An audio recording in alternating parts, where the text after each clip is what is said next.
asset freezes on family members of several Kremlin officials. The most politically contentious part of the package is a partial embargo on Russian oil. The final agreement covers about 2/3 of the oil the EU currently imports from Russia, but leaves pipeline oil deliveries exempt for now. President Biden announced plans to send long-range rocket systems to Ukraine after saying at the start of the week that he wouldn't. Secretary of State Antony Blinken confirmed the move after a meeting in Washington with NATO Secretary General Jens Stoltenberg. The Ukrainians have given us assurances that they will not use these systems against targets on Russian territory. There is a strong trust bond between Ukraine and the United States. And the NATO chief said all alliance members are now willing to work with Turkey in a bid to alleviate President Erdogan's concerns about Finland and Sweden's applications to join the alliance.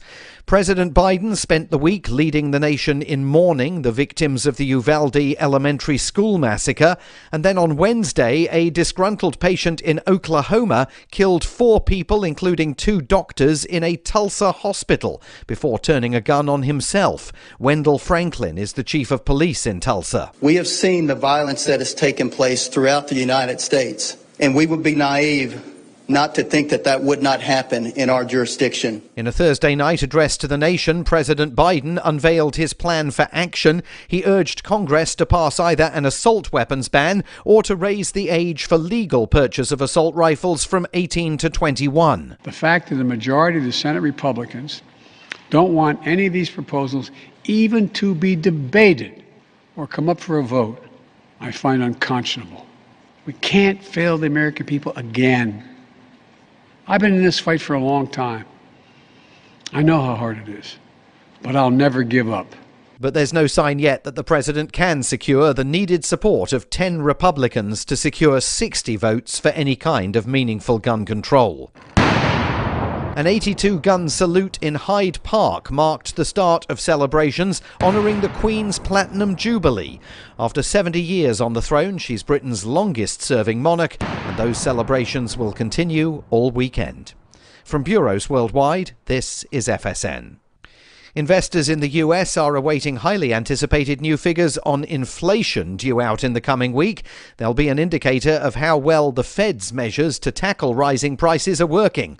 With the preview from FSN's business desk in New York, Sarah Walton reports. There are 2 key sets of financial figures due out in the US this week. Firstly, the Consumer Prices Index for May will be released on Friday. The measure of inflation is predicted to have risen to 0.7%, up from 0.3% previously. That comes despite 2 interest rate increases brought in by the Federal Reserve to try to tackle rising prices. A report by consumer data company Numerator suggests middle-income consumers are now feeling the impact of inflation thanks to the increase in cost of groceries. The central bank has already indicated it intends to introduce further 50 basis points hikes in the coming months. And they'll have been buoyed by news on Friday that the US added a greater than expected 390,000 new jobs in May, suggesting the economy is continuing to recover from the pandemic. Elon Musk isn't feeling too confident about the state of the economy. In an email sent to Tesla's top executives, he said the electric car company now needs to slash jobs and freeze hiring. From FSN's bureau in Austin, Texas, Tony Waterman reports. The email, according to the Reuters report, was titled "Pause All Hiring Worldwide." In it, Tesla CEO Elon Musk said the company also needs to cut 10% of its workforce as the economic situation becomes more uncertain. The memo comes just 2 days after Musk reportedly gave Tesla workers an ultimatum: return to the office or quit. Stories we'll cover in the coming week: negotiations on proposed gun control regulations in Congress.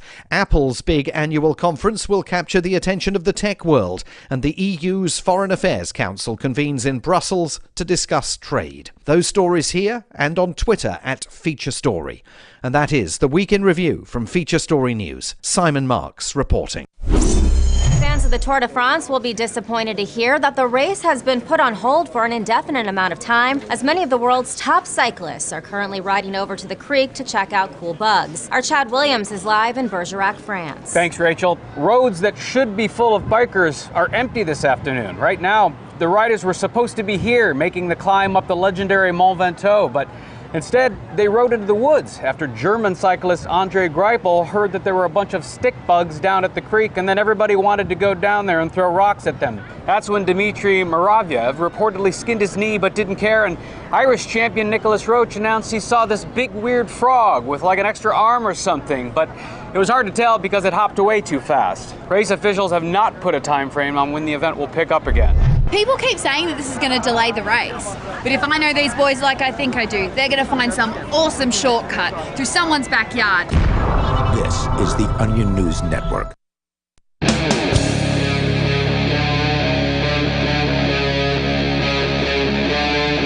Free Talk Live.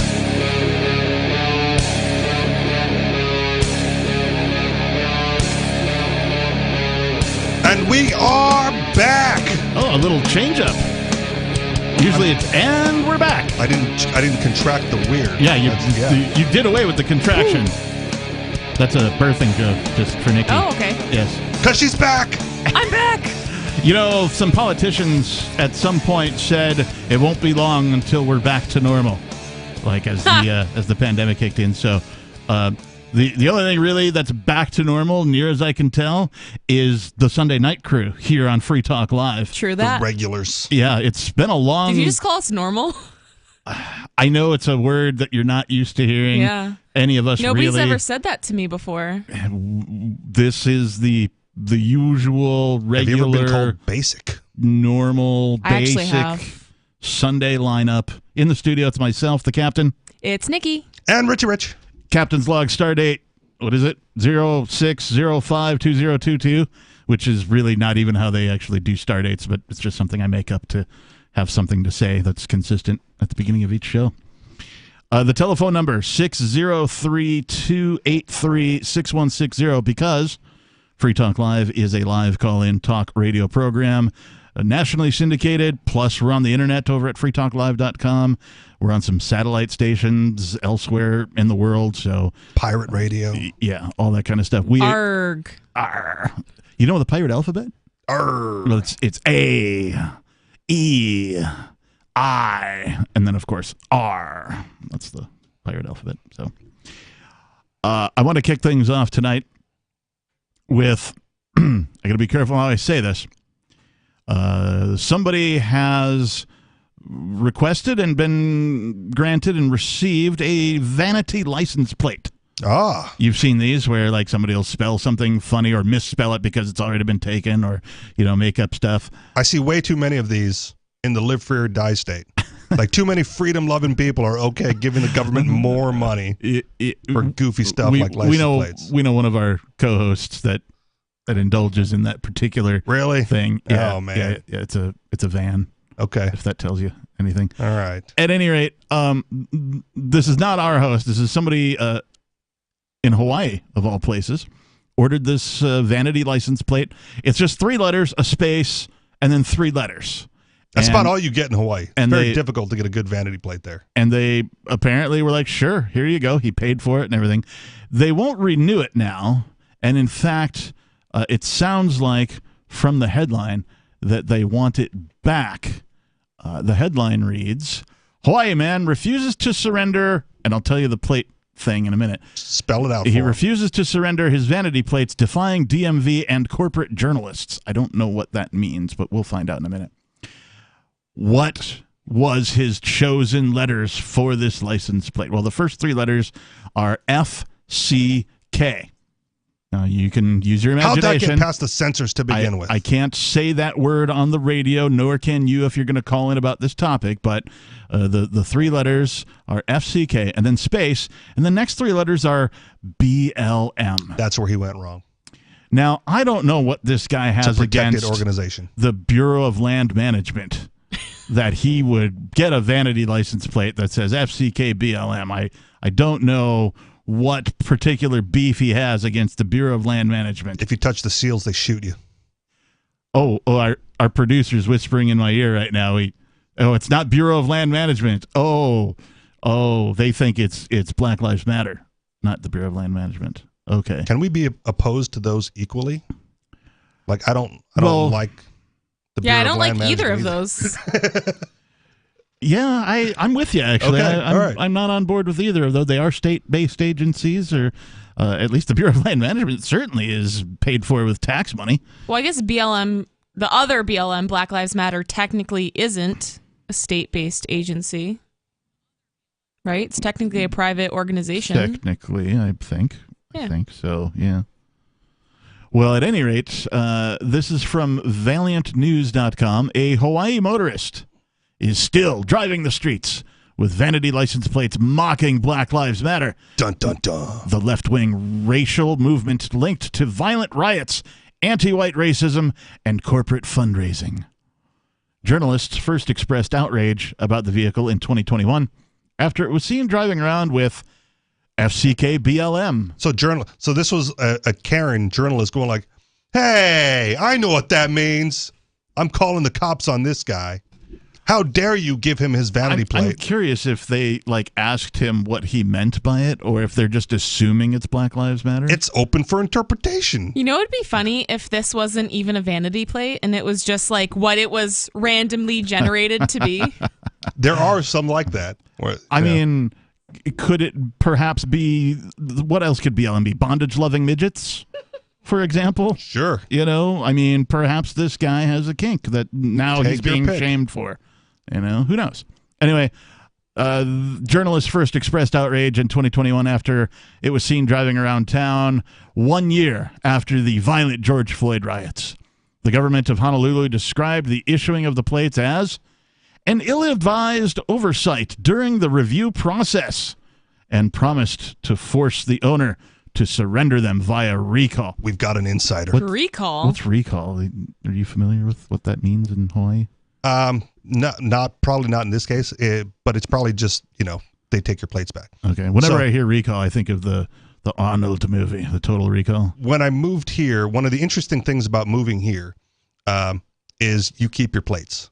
Like in Hawaii, when you sell a car, plates go with the vehicle. Same thing in Washington. Right. Yeah. Here is like, no, you just take the plates off and like, those are yours. Yeah, I find it interesting too when I was first looking for a used car to buy here that, I talked to the guy, I'm like, if I go get the cash, can I drive it away? He's like, as long as you got a plate. And I'm like, what? Doesn't it already have plates? Yeah, I'm like, exactly. Does it not come with the car? No, you got to have a plate of your own. Right. You can borrow one from somebody or somebody else's car, and I won't say anything, but I can't let you leave here unless you got a plate. Right.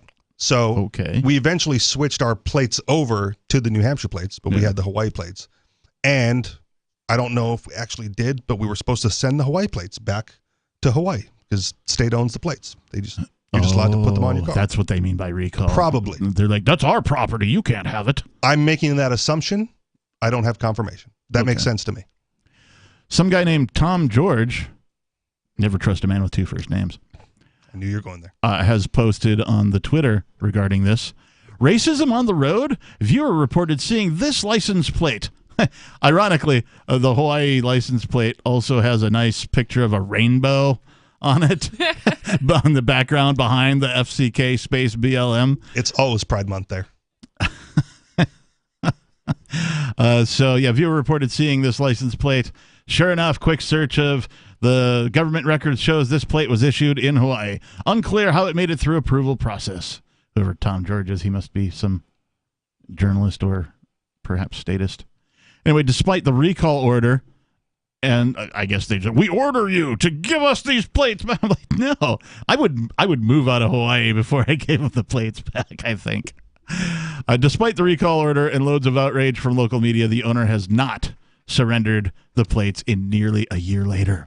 I don't have all the facts, but I'm pretty sure I have a friend in Hawaii. I know I have a friend in Hawaii.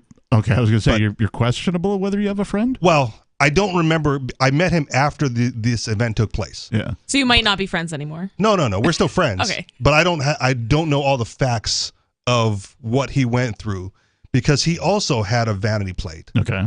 That said, like, F the police or something to that effect. That's even better. Right. And he successfully was able to keep his vanity plates after the lawsuits went through. They should start a free speech vanity plate club.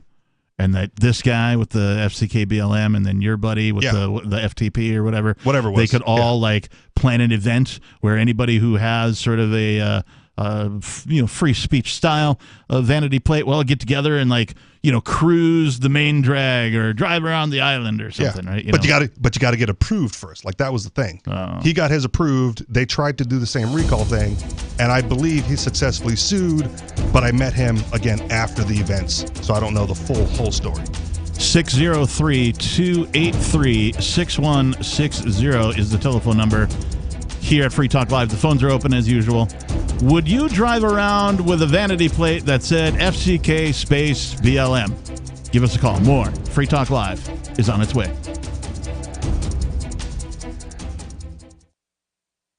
There are basically two types of advertising: direct response and branding. Radio's great for direct response with its low cost to listener ratio, but audio can't be beat for branding, which is a longer term endeavor. You want to be the first thing that someone thinks of when they think about your product or service.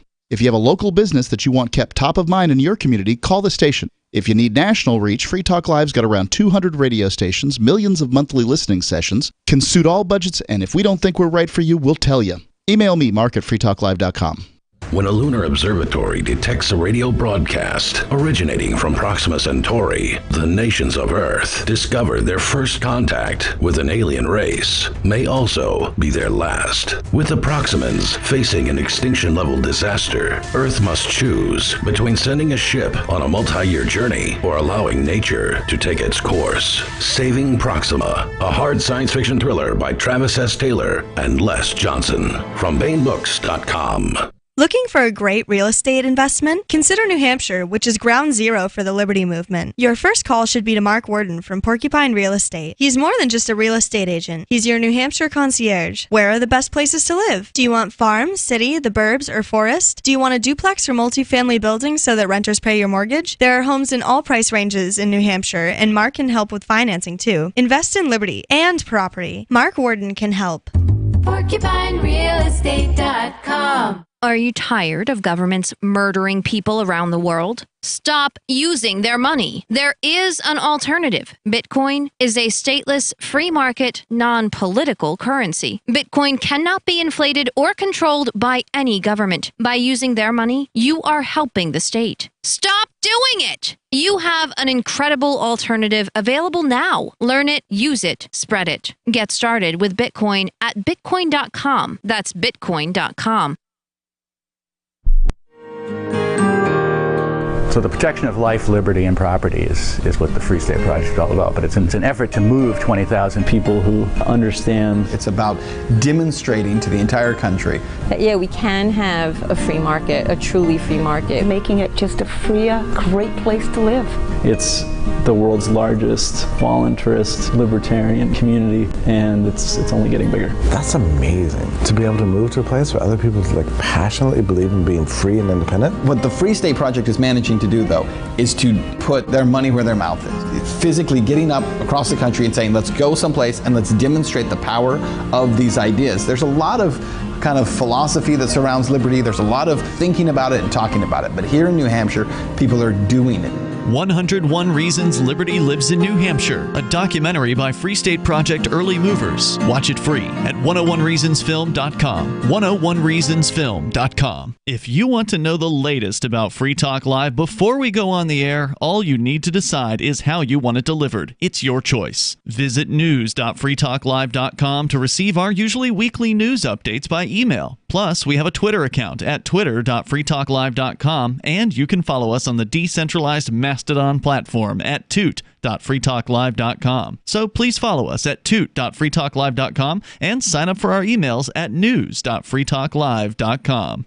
So you've signed the Shire Society Declaration and are planning your move to New Hampshire to be around more liberty-oriented people. Next, sign up for the Shire Society Forum at forum.shiresociety.com. There are a bunch of people there who are already in the Shire, and they want to meet you. If you're already in the Shire physically, you should also come by the forums. Remember, not everyone uses Facebook. New people are signing up for the Shire Society Forum every month, so drop in and say hello at forum.shiresociety.com. Our Matrix server is about as free as internet chat can be. Join the existing rooms or create your own at chat.freetalklive.com.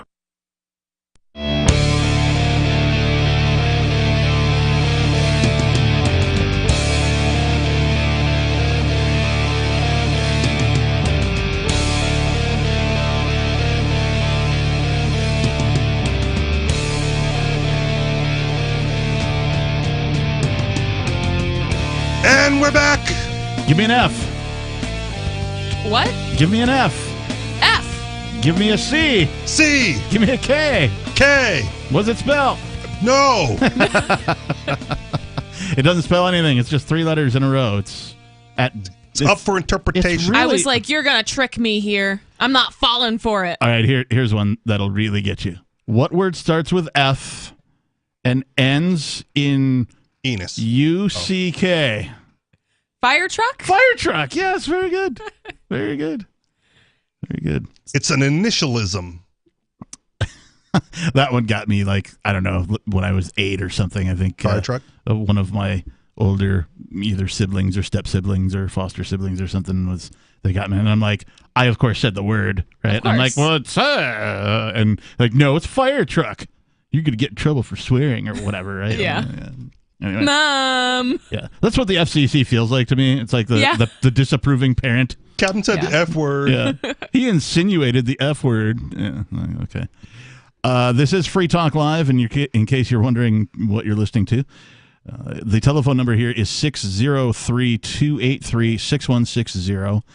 You could call, talk about whatever's on your mind. We're currently talking about a Hawaii man, not a Florida man, a Hawaii man who got some vanity plates, and it says FCK space BLM. And apparently, according to Hawaii bureaucracy, they made a mistake. It was an oversight that they even issued the plate. And so now they're demanding he return the plates because it's their property, apparently. Part of the fun about vanity plates is guessing what they're trying to communicate. Yeah, exactly. So this could mean anything. And, Hawaii didn't care. Now that some Karen complained, they're like, great, now we have to pretend that we care and try to get these license plates back. Nobody actually cares, except for Karen. It could be like fundamental critical knowledge and then the bondage-loving midgets, right? Yeah. Again, you put whatever label you want on it. It's up to interpretation. It could be that this guy is married and these are their first 3 initials of each of the persons in the couple. Could be. Yeah. You don't know. We don't know. They're making an assumption and becoming outraged by letters on a car. I'm in a group on social media, I think started by that friend of mine in Hawaii with his vanity plate because he likes vanity plates, called like bumper stumpers. And that's what you do. You just you post it and you go like, well, what do you think this means? And then everyone guesses. I do enjoy just guess. I do enjoy seeing the vanity plates that you have to decide when you're on like a road trip.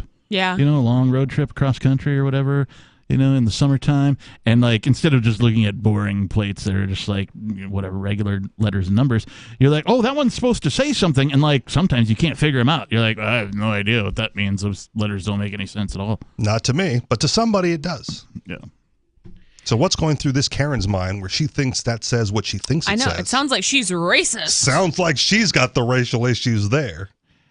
The Honolulu this is from ValiantNews.com.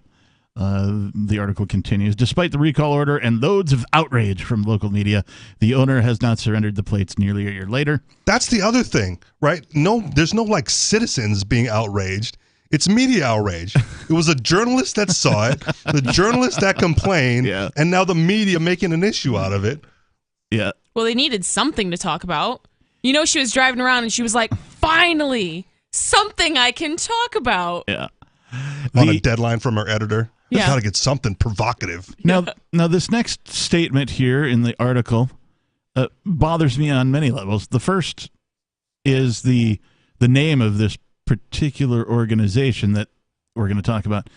And they call themselves the Honolulu Department of Customer Services, which is obviously code for like the DMV in Hawaii, or at least the folks who field the calls and emails, for those. We have it at DMV departments. when I was there. It's called the CSD, apparently.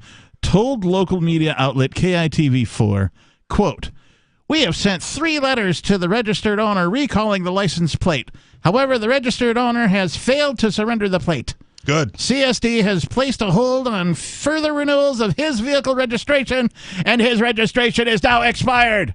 HPD is able to cite the vehicle if it is being operated on the roads." Unquote. Whoa, scary. So I drove around for years without registration there, but I had a valid license. Yeah. So I just, got pulled over, took the ticket, threw it away, went on with life. There's no license. Okay. Until they stopped renewing my license. I was like, well, now it's sketchy. But, who cares? Rock that plate, homie. So then this, they feature another tweet here from some guy named Scott Greer, who quotes the previous tweet from Tom George and says, "Heroes still walk among us." Yeah, no, he means zeros. He spelt it wrong because he's saying that Tom George is a hero. Oh, is he? Okay. No, I don't think so.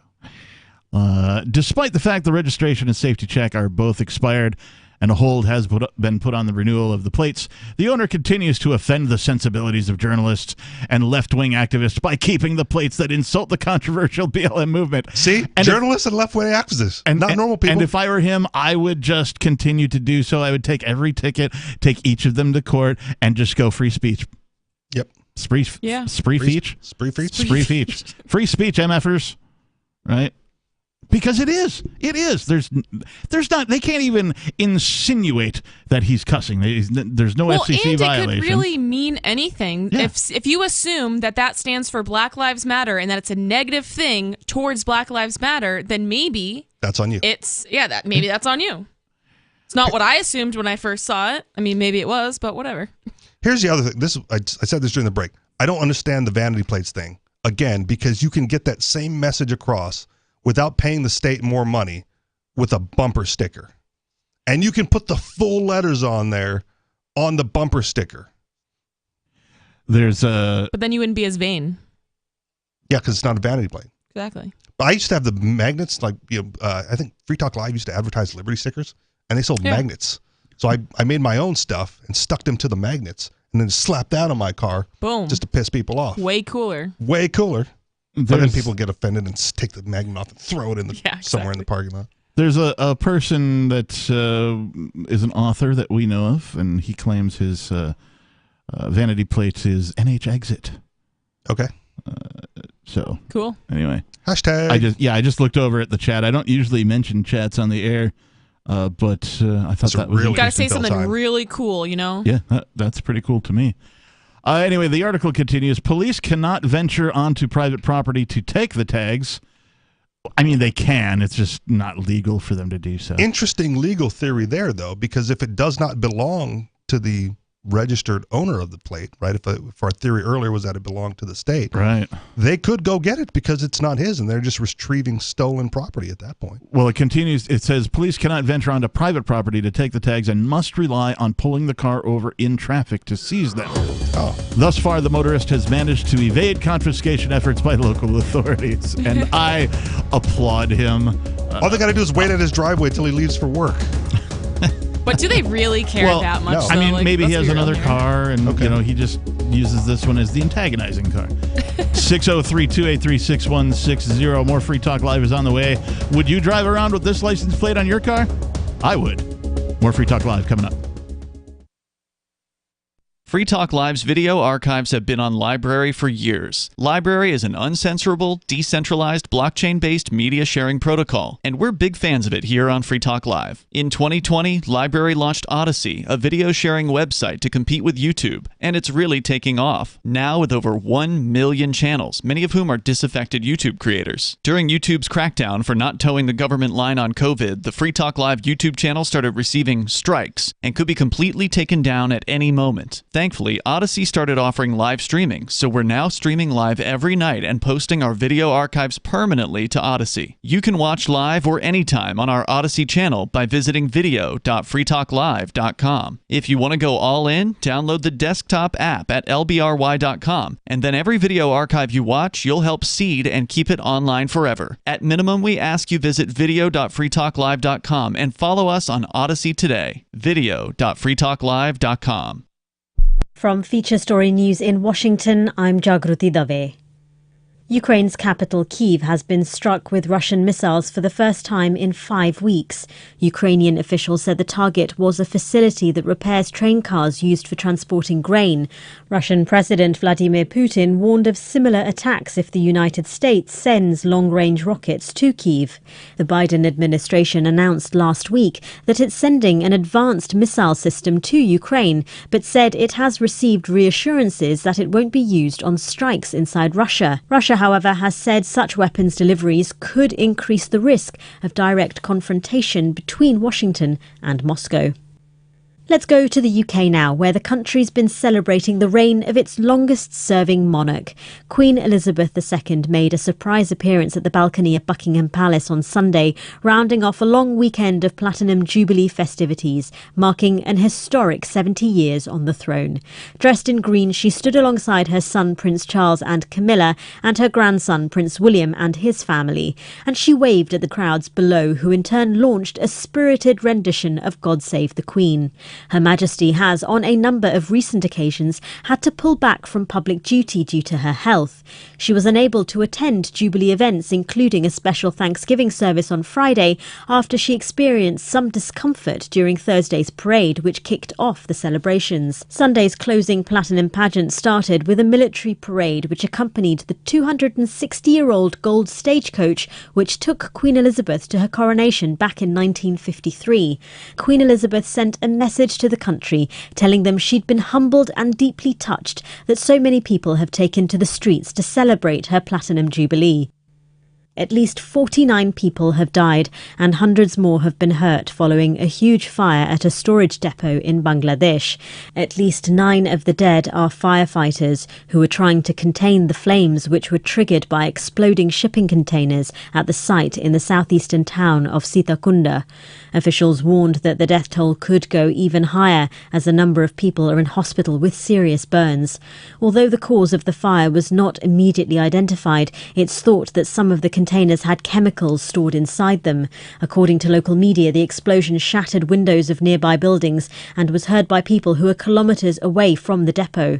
Bangladesh has a history of industrial fires which has been blamed on poor regulation, among other things.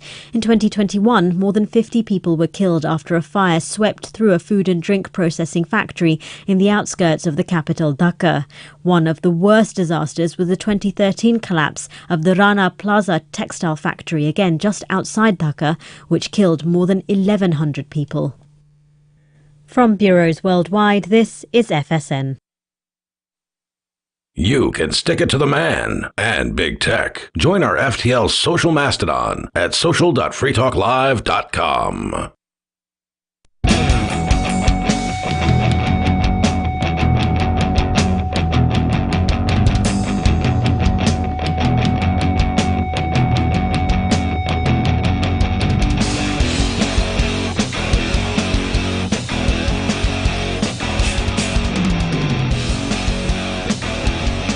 And we're back. Yes, we are back. That was real close to the end of the music.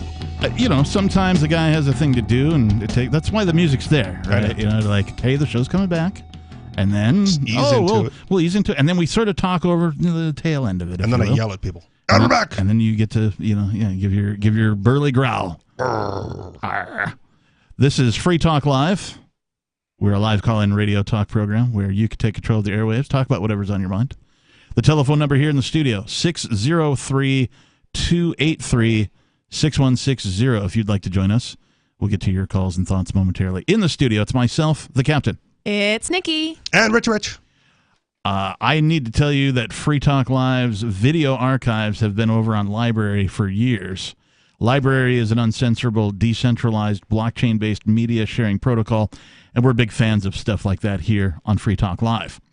In 2020, Library launched Odyssey, a video sharing website to directly compete with YouTube, and it's really taking off now with over 1 million channels, many of whom are disaffected YouTube creators.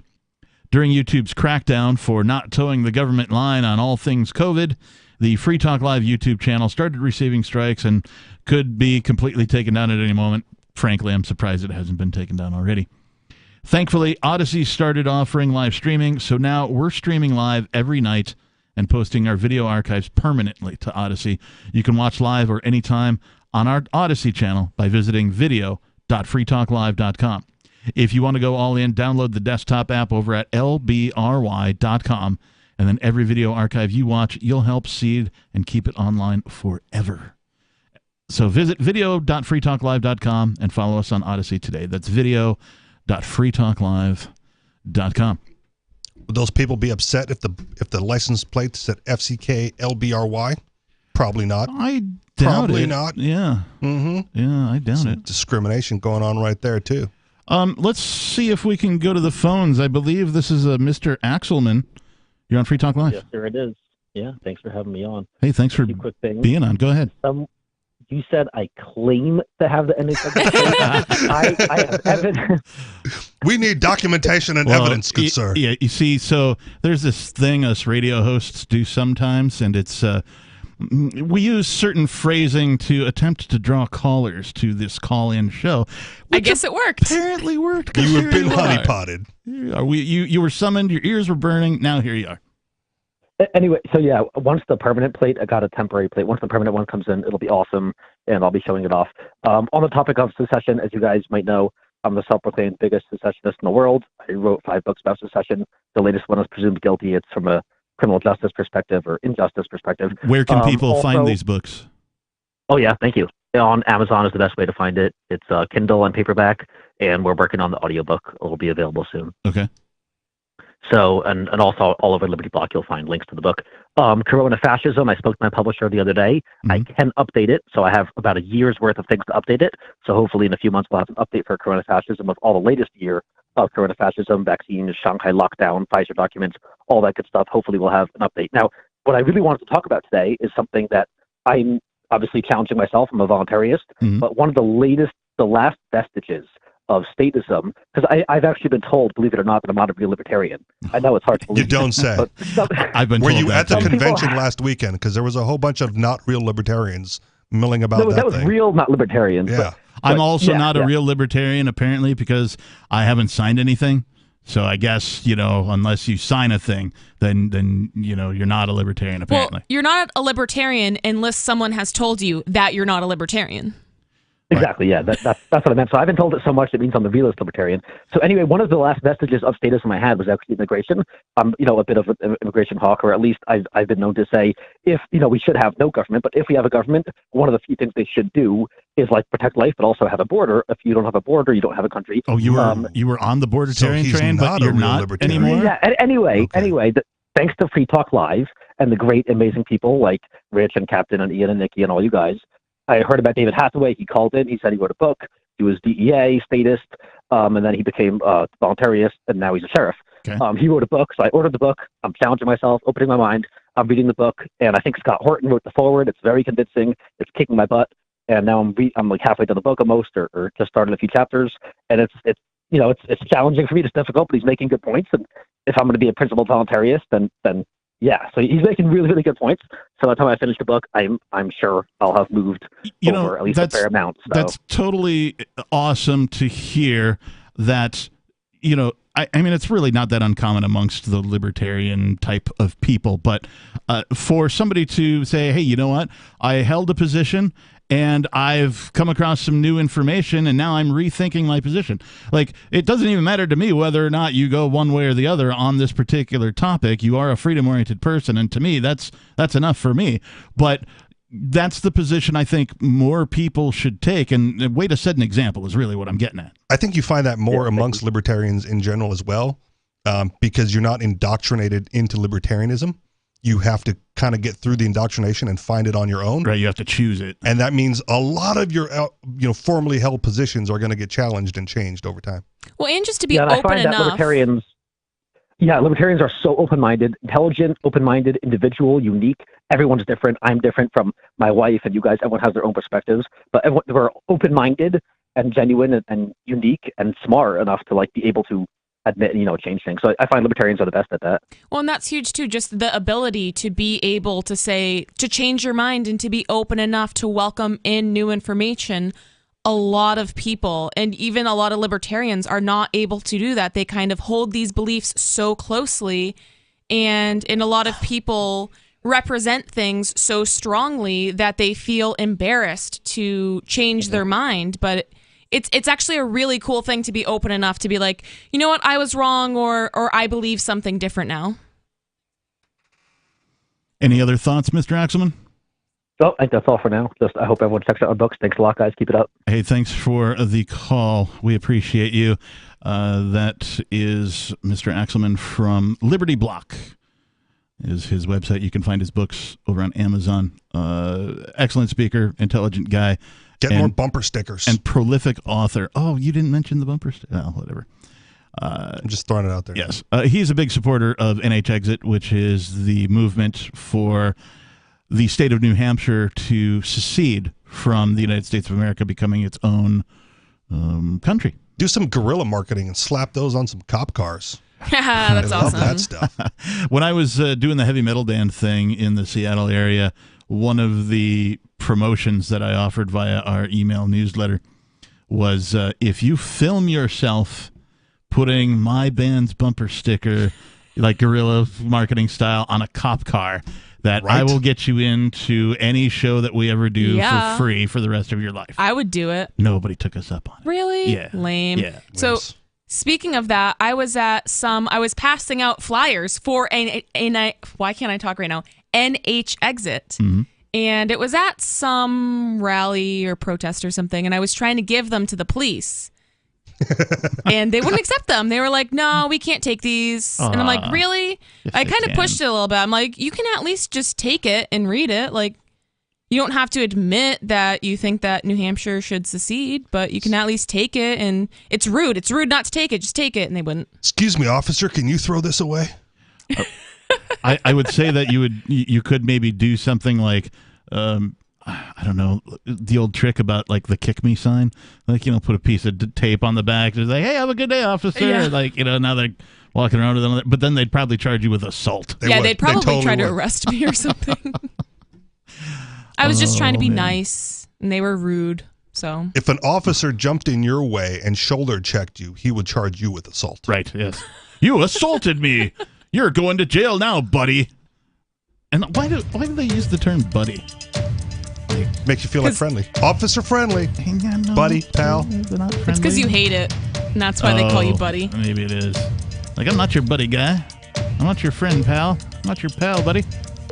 603-283-6160. 603-283-6160. More Free Talk Live is on the way.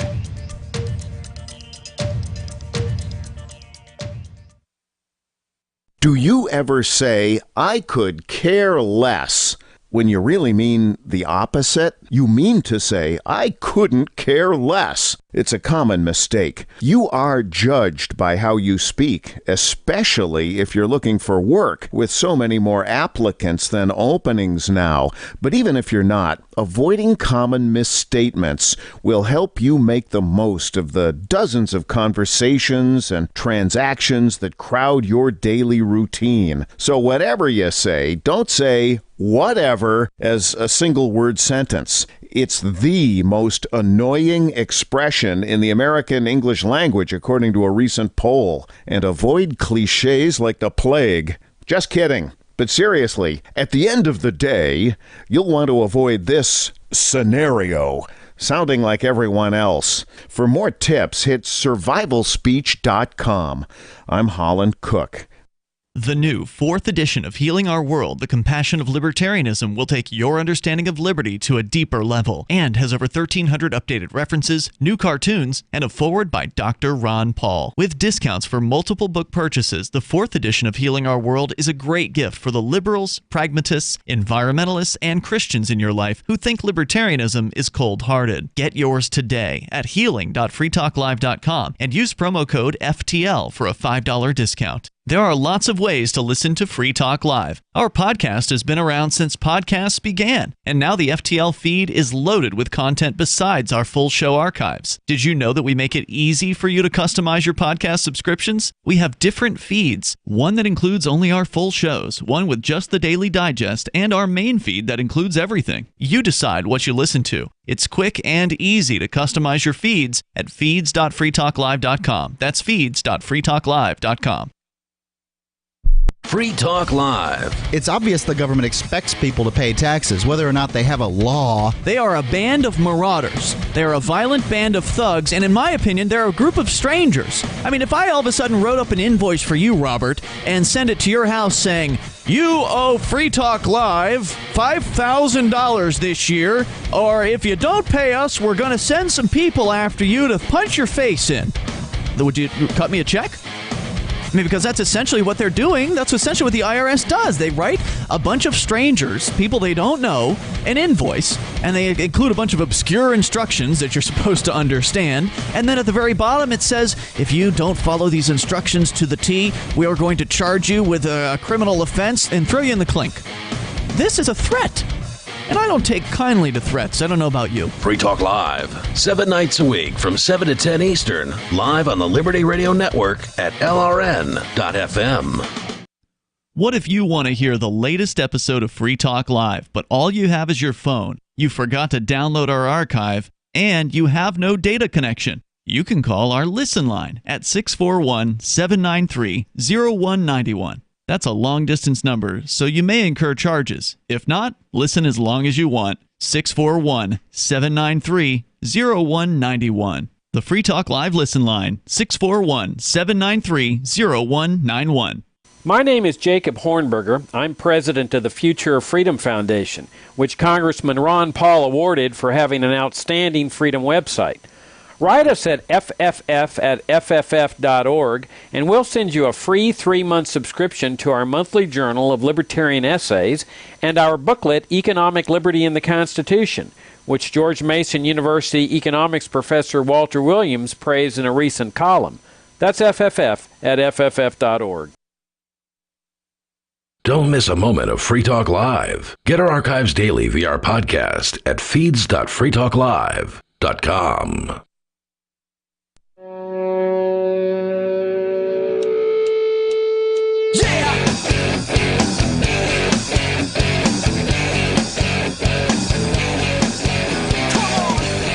And we're back. We're back. Yes, indeed we are. If all three of us agree that we're back, then we must be back. We have consensus. Better than a majority vote. And we're here voluntarily. Nobody's forcing us to be here. Icing on the cake. I like to be here. I do enjoy the callers. I enjoy doing the program. I enjoy the co-hosts. Like 99% of the callers. 99%. Okay, I mean, every now and again. There's always that one. He knows who he is. Whatever. Yeah, I mean, it's we'll interesting. Hear from him later. Yeah, we know we will. Anyway, the telephone number is 603-283-6160. Again, 603-283-6160. In the studio, it's myself, the Lord Reverend Dr. Captain Kickass. Joining me. It's Nikki. And Richie Rich. Again, Nikki, welcome back. Thank you. If we didn't say that earlier, we're back to normal. You can say it every segment if you want. There's new listeners every segment. You can do. Yeah. You can do. It We're still back makes me every feel good. segment. I can do. Welcome back, Nikki. Every segment. Okay. It's our thing now. It'll get weird next week, though. How many months were it? 2. 2 months. 2 months. Feels longer. It felt longer, but then also it felt like I never left when I came back. Yeah. It felt like really short and forever. Like the first month felt like the longest month of my life, and then the second month went by really fast. Yeah. So. And then once you were back, you're like, did that even happen? Yeah, it was weird. I felt like I was in a weird black hole time warp thing, but I am so happy to be back in the Free State. Yes. So happy to be back with my friends, my family, and my community. We thought she was going to get consumed by California. Yeah. She wouldn't be the first person to move to California, fall in love with the sunshine that's out there, and then stay. That's why we sent the envoy to rescue her and bring her back. We did, yeah. Fortunately, Operation Escape from California was launched, and, Well, fortunately, I also thought it sucked, so that kind of helps. I was like counting down the seconds until I could be back in New Hampshire. Yeah. Let's just go right away to your calls and thoughts. We have Andrew calling from Virginia. Andrew, you're on Free Talk Live. Hey, guys. Thank you very much. I've been listening to your show the past few minutes. I'm an Amazon driver, and I'm sitting here waiting for somebody to bring me something, so I listened in. I thought I'd call in. Okay. Thank you for your service. No, thank you very much. I appreciate that. I've been researching for the last 22 years And I found out why we're trying to do something the wrong way. I told your screener that you guys need to check out the Act of February 21st, 1871. This was something that was passed right after the Civil War. And what they did basically to really confuse people was they made the United States, they made another United States into a corporation. We are essentially operating within a corporation. We're not the original republic. That was convened sine die. And they basically did Reconstruction. They recreated the new United States, and they forced everybody into this corporation. And that's why we never had U.S. citizens prior to 1871. Right. So, based on your screened call, I just did a little search on the internet of February 21st. We had our screener get on that. Yeah, our producer forced me to do so. Anyway, I'm just kidding. She didn't force us to do anything. But yeah, this is all the United States is a corporation, and one of the things that I seem to recall from this comes up every now and again for me.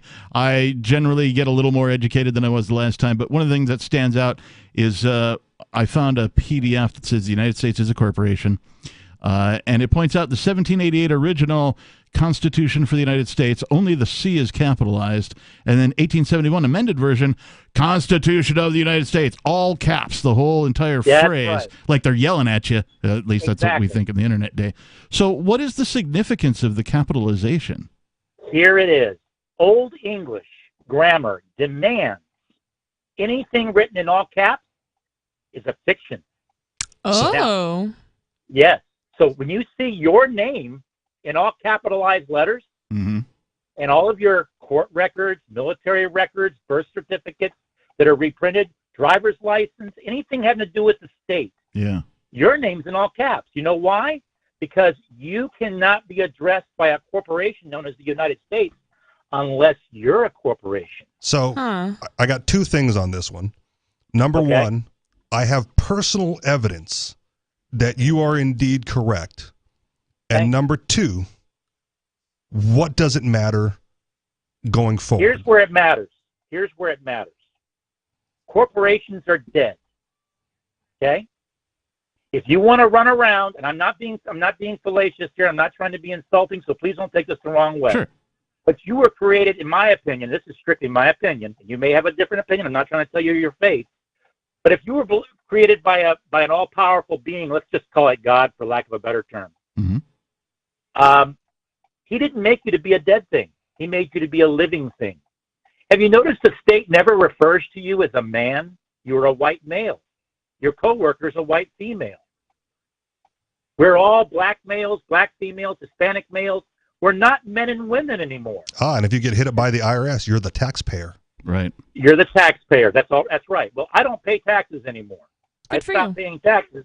Well, because I created a contract with the IRS and with the state of Virginia to prove me wrong that I was actually, how did I put it? I used what's called a negative averment. I study law. Yeah. I did an affidavit of negative averment that basically said I have no fact, evidence, or record that I am a U.S. citizen or that I chose voluntarily to be a U.S. citizen, and I choose not to be, and I have no evidence to the contrary, and I believe none exists. They couldn't respond to that, so they had to agree to it by acquiescence. Now, do you happen to, offer, either services, or have you penned a book, or is there a place where people can find out more about this type of information? I wish I could say that I have. I've been thinking about doing it, but I don't believe it's ethical to charge your brother a way to freedom. What I think we should be doing, and I work for a living because I'm 61 years old, and I went through a divorce, and I don't have much money, and my kids are grown, but I'm penniless, so I have to work from paycheck to paycheck just to survive. I have a son with Asperger's, and my girlfriend has frontal lobe dementia. So I'm just, I've got my share of challenges that everybody else has. Sure. But I would like to do that. But the thing is, I don't know. The information's out there on the internet. All we have to do is look it up. That's part of it. There's a lot of information on the internet, and there is.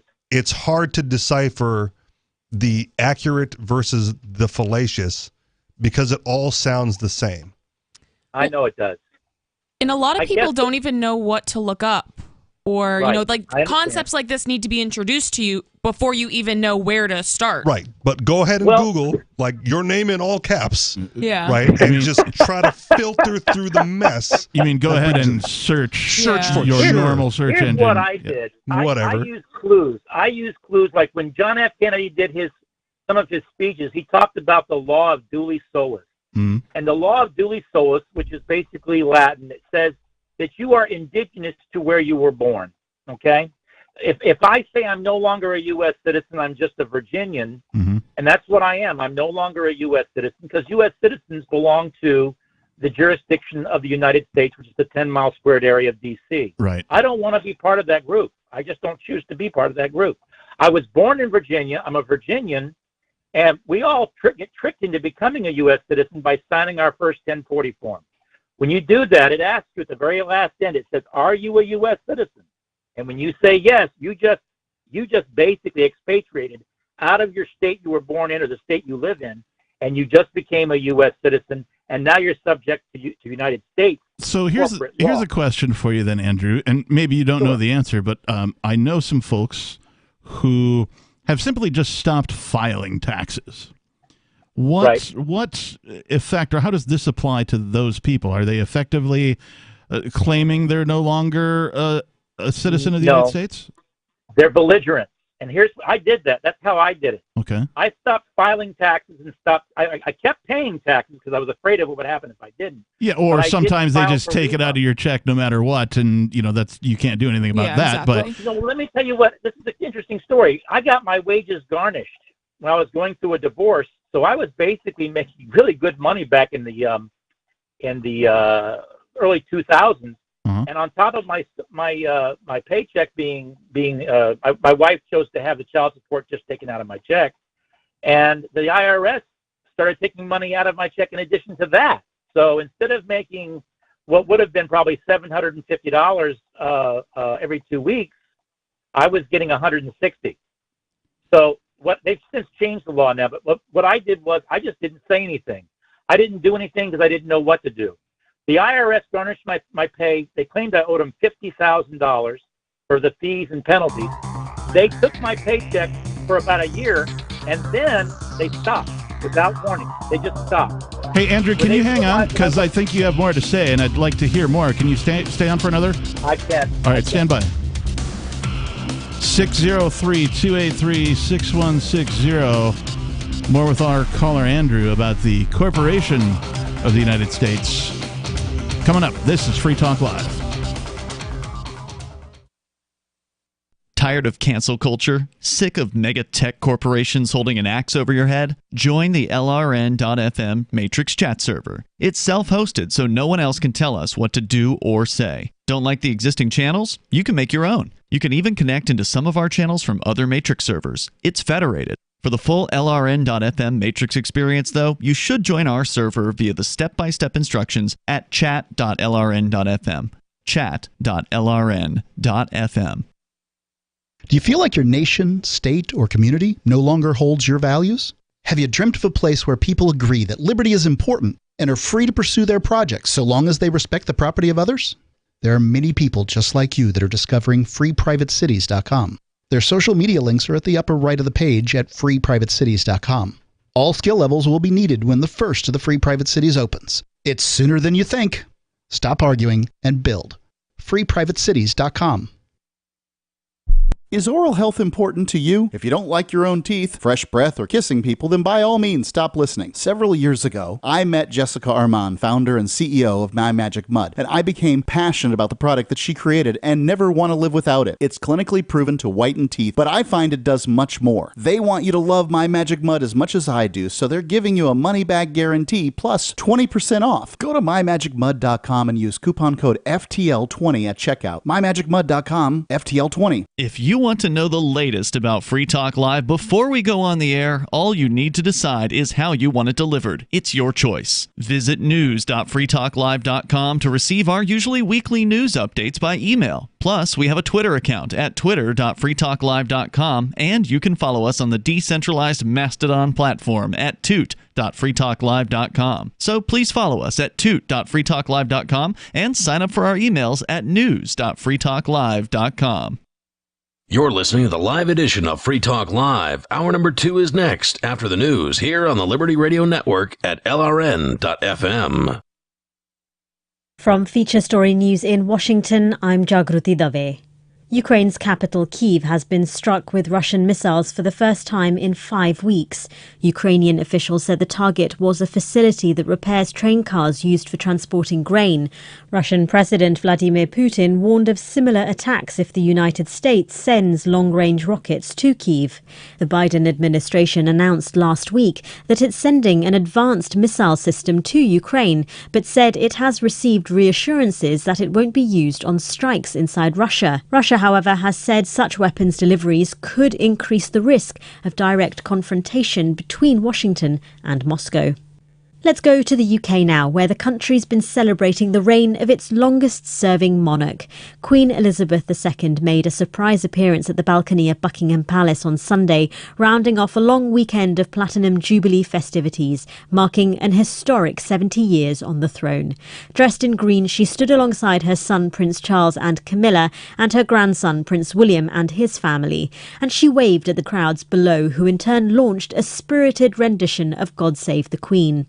Her Majesty has, on a number of recent occasions, had to pull back from public duty due to her health. She was unable to attend Jubilee events, including a special Thanksgiving service on Friday, after she experienced some discomfort during Thursday's parade, which kicked off the celebrations. Sunday's closing Platinum pageant started with a military parade which accompanied the 260-year-old gold stagecoach which took Queen Elizabeth to her coronation back in 1953. Queen Elizabeth sent a message to the country, telling them she'd been humbled and deeply touched that so many people have taken to the streets to celebrate her Platinum Jubilee. At least 49 people have died and hundreds more have been hurt following a huge fire at a storage depot in Bangladesh. At least 9 of the dead are firefighters who were trying to contain the flames, which were triggered by exploding shipping containers at the site in the southeastern town of Sitakunda. Officials warned that the death toll could go even higher as a number of people are in hospital with serious burns. Although the cause of the fire was not immediately identified, it's thought that some of the containers had chemicals stored inside them. According to local media, the explosion shattered windows of nearby buildings and was heard by people who are kilometres away from the depot. Bangladesh has a history of industrial fires which has been blamed on poor regulation, among other things. In 2021, more than 50 people were killed after a fire swept through a food and drink processing factory in the outskirts of the capital, Dhaka. One of the worst disasters was the 2013 collapse of the Rana Plaza textile factory, again just outside Dhaka, which killed more than 1,100 people. From bureaus worldwide, this is FSN. With FSN Spotlight, I'm Simon Marks. We are now more than 100 days into Russia's invasion of Ukraine, and over the weekend, Russian missiles rained down anew on the capital, Kyiv. It's been several weeks since the Kremlin turned its military attention on the Russian capital, and for the most part, the last few days have been dominated by intensified attacks on eastern Ukraine, the Donbass region that President Putin hopes to annex. But what is the Russian leader's endgame? Andrei Kortunov is a veteran observer of Vladimir Putin and heads the Russian International Affairs Council, a Kremlin-backed think tank. My take is that the difficulty of the situation, well, there are many difficulties, of course, of the situation, but the most important thing is that President Putin cannot accept defeat. He cannot lose this war. So there should be some kind of a settlement that would allow him to say that I accomplished the mission, I did what I was supposed to do, Now I can end this whole operation, and we will have some kind of political settlement. It will not be easy because, of course, Zelensky cannot afford defeat either. Also over the weekend, President Macron of France said the West should avoid humiliating Russia as it continues to respond to the invasion, a move that deeply angered President Zelensky. President Biden says he wants to put Ukraine in the strongest possible position ahead of any negotiations to end the conflict. With FSN Spotlight, I'm Simon Marks. The main headlines again. Ukraine's capital Kyiv has been struck with Russian missiles for the first time in weeks. Britain's Queen Elizabeth has made a surprise appearance at the balcony of Buckingham Palace, rounding off a long weekend of Platinum Jubilee festivities, marking an historic 70 years on the throne. And at least 49 people have died and hundreds more have been hurt following a huge fire at a storage depot in Bangladesh. And that is the latest from Feature Story News. I'm Jagruti Dave in Washington. We've got Today Now's medical expert, Dr. Kareem Mazari, here to give us some tips on how to convince a stubborn little guy to take off his Spider-Man costume and start wearing normal clothes so people don't think he's a weirdo. And also joining us is my son Spencer, still dressed as Spider-Man. Spencer? Hi, Mom.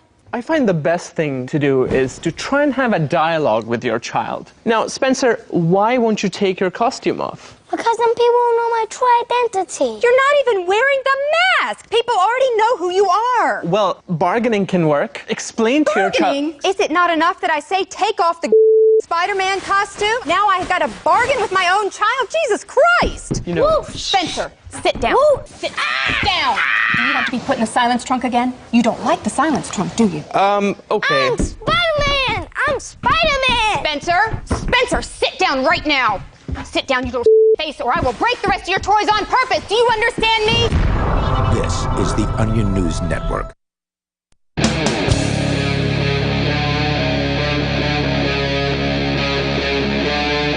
Free Talk Live.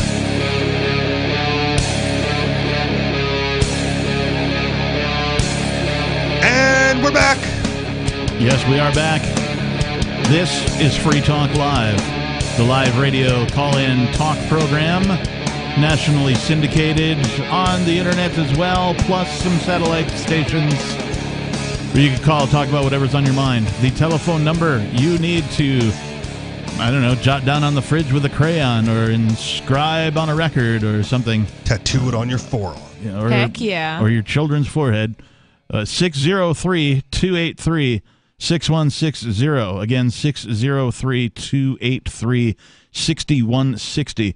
In the studio tonight, it's myself, the captain. It's Nikki. And Richie Rich. Let's go back right away to Andrew, who was calling from Virginia. We've been talking about the concept of the United States being a corporation, and Andrew brought up the Act of 1871. And the conspiracy of the all caps. Yes. Andrew, you were in the middle of telling us something. Can you recap and continue, please? Can you give me just 1 second? I'm picking up the phone real quick, and I'll be right back to you. Can you hold 1 second? We can. Put him back on hold. We'll come back to Andrew in just a minute. We were discussing amongst ourselves some of this type of a thing, and this information has been around long enough. I remember hearing something about this even before I had the internet.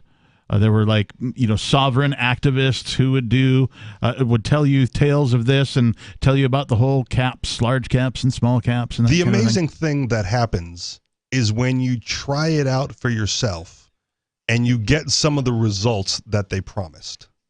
Oh. Right? And then it goes like, aha, there is something to this. So for me personally, I told Andrew, during the last segment that I believe him because I have personal experience with this. Yes. I've in Hawaii, have been in court more often than I'd care to be. Okay. And so I've tried some of these things, right? And I can't remember the last time that I've gone to court and actually stated my name. Where they go like, state your name, and I go, I am Rich, and I go like, you guys spell my last name, yada, yada, yada, yada, yada. Yeah. Right? Like that's their, it's all caps. That's their label for me. I don't use it. Don't pronounce it. Don't say it. Yeah. A lot of people don't even know what it is or how to spell it. So I go like, you guys spell it like this. And one time I was in court, and I went, you guys spell it like this. And the judge goes like, well, how do you pronounce that? And I went, I don't. You guys spell it like this. That's it. You can call me Rich. You can call me Mr. Rich. You can call me Richie Rich, whatever you want. Interesting. Right. And he goes, have a seat. And so I sit down. And then he calls my name again with the legal spelling of it. And I go, I just told you, like, I'm that guy, but it's your label for me. He goes, shh. And he calls my name again. Yeah. And what the hell is this guy doing? And then he calls my name a third time. And then he declares that I did not appear, right? That legal fiction was not in court. Right. And then he points to me and goes, you, sir, stand up. And he goes, Rich, right? Rich, will you appear on behalf of legal fiction, yada, yada, yada? I'm like, well, this is new, right? This is the first time I've gotten this far. Yeah. And I go, so interesting. Sure. He goes, okay. And legal fiction, yada, yada, yada, sentenced to, this much fine and whatever, community service. Yeah. Will you perform the community service on behalf of legal fiction? I go, well, I guess so. Yeah, sure, I would. So in court, right, I, Mr. Rich, have appeared on behalf of my all caps legal fiction and have done community service on behalf of my all caps legal fiction. I wonder, well, let's see if Andrew's back. Andrew, back. He's back. All right. I'm back. All right. So we were just talking about Richie Rich's own experience, but you were in the middle of a statement, and I want you to be able to finish your point. Well, I can't remember my point right at the moment. It's been a lot that's happened. All right. But I'll tell you this: I was listening to Richie Rich's experience in court, and I've had a lot of experiences in court as well. And I'll tell you what I found out from some. I have some friends that are retired lawyers that have told me a lot of things about what's going on. Yeah. And the reason why he got away with that is because Richie Rich is unknowingly an agent for a state-created agency known as his all-caps name. Yep. He just doesn't know he's the agent. Well, So I agreed to it, right? I said, I will do it on behalf. I appear on behalf. Then you did.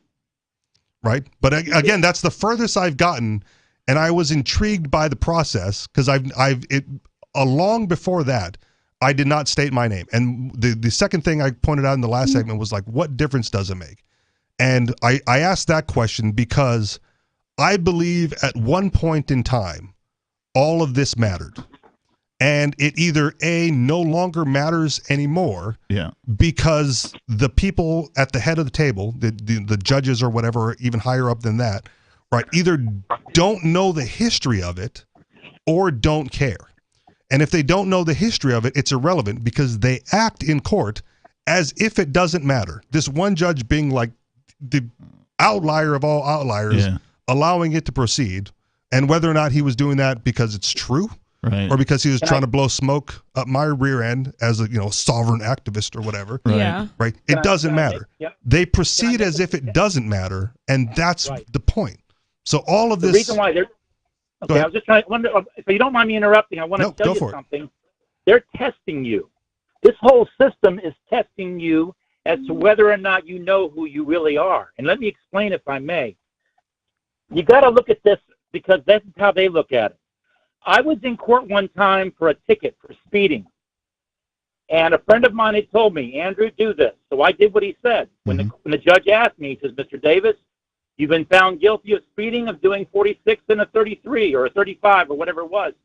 How do you plead? I pled the blood of my Lord and Savior, Jesus Christ. Oh, see, and I've done the activist thing of going like no victim.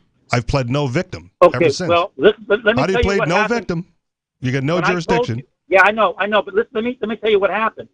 All I said was I pled the blood of my Lord and Savior, Jesus Christ. Mm-hmm. If you understand and believe the concept, and I'm not trying to preach here, just listen to me for a second. Yeah.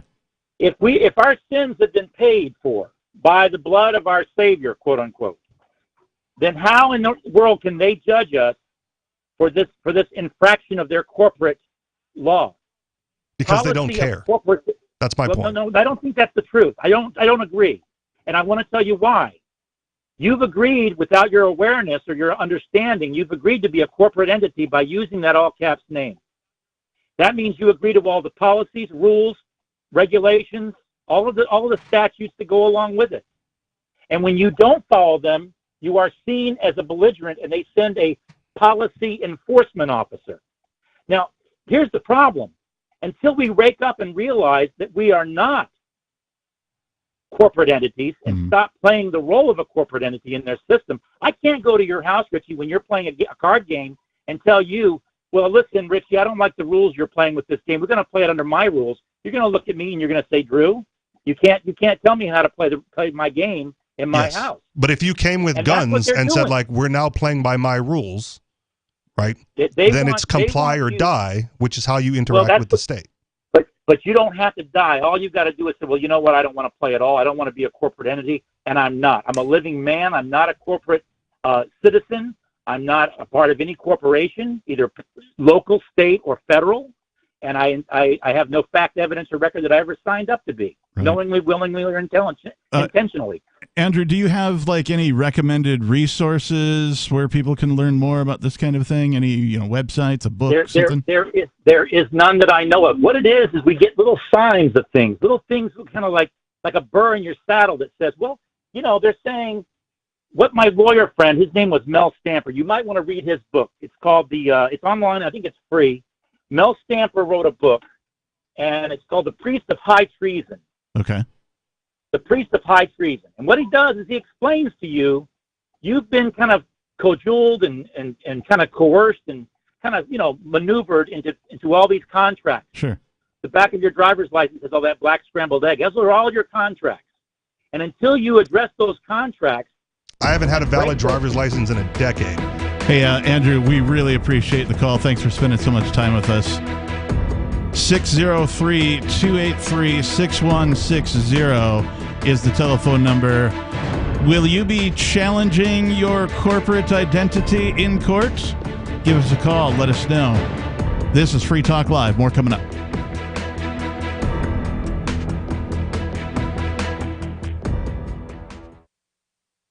There are basically two types of advertising, direct response and branding. Radio's great for direct response with its low cost to listener ratio, but audio can't be beat for branding, which is a longer term endeavor. You want to be the first thing that someone thinks of when they think about your product or service. If you have a local business that you want kept top of mind in your community, call the station. If you need national reach, Free Talk Live's got around 200 radio stations, millions of monthly listening sessions, can suit all budgets, and if we don't think we're right for you, we'll tell you. Email me, mark@freetalklive.com. Brute force, intransigent defiance, adamantine will. These are the hallmarks of the AI tank. These gigantic machines have the firepower of an army, but they also have their own sense of honor and duty. When the world breakers arrive, battle will be joined, planets will shake, and war and peace will never be the same again. World Breakers. Stories from David Weber, Larry Correia, and more. Available August 3rd from BaneBooks.com. Looking for a great real estate investment? Consider New Hampshire, which is ground zero for the Liberty Movement. Your first call should be to Mark Worden from Porcupine Real Estate. He's more than just a real estate agent. He's your New Hampshire concierge. Where are the best places to live? Do you want farm, city, the burbs, or forest? Do you want a duplex or multifamily building so that renters pay your mortgage? There are homes in all price ranges in New Hampshire, and Mark can help with financing too. Invest in liberty and property. Mark Worden can help. PorcupineRealEstate.com. Are you tired of governments murdering people around the world? Stop using their money. There is an alternative. Bitcoin is a stateless, free market, non-political currency. Bitcoin cannot be inflated or controlled by any government. By using their money, you are helping the state. You have an incredible alternative available now. Learn it, use it, spread it. Get started with Bitcoin at Bitcoin.com. That's Bitcoin.com. Hey, you are going to love the movie Victimless Crime Spree. It's hilarious, heartwarming, and carries a ton of inspiring freedom messages. Feeling down about the lack of liberty in your life? You need to put on this film with some friends and have a good laugh. It's a true story about me and my friends in New Hampshire living free, singing, dancing, and getting arrested. Of course, it's all on video, and the bad guys, the cops, judges, bailiffs, and sheriffs, they all play their part like it's out of a movie or something. You would think we scripted the whole thing, but it's real life. Go ahead and have a watch, and if it's been a while, have another look. I guarantee you'll notice things now that you didn't notice before. And the best part is that you're going to walk away feeling a renewed sense of your own power.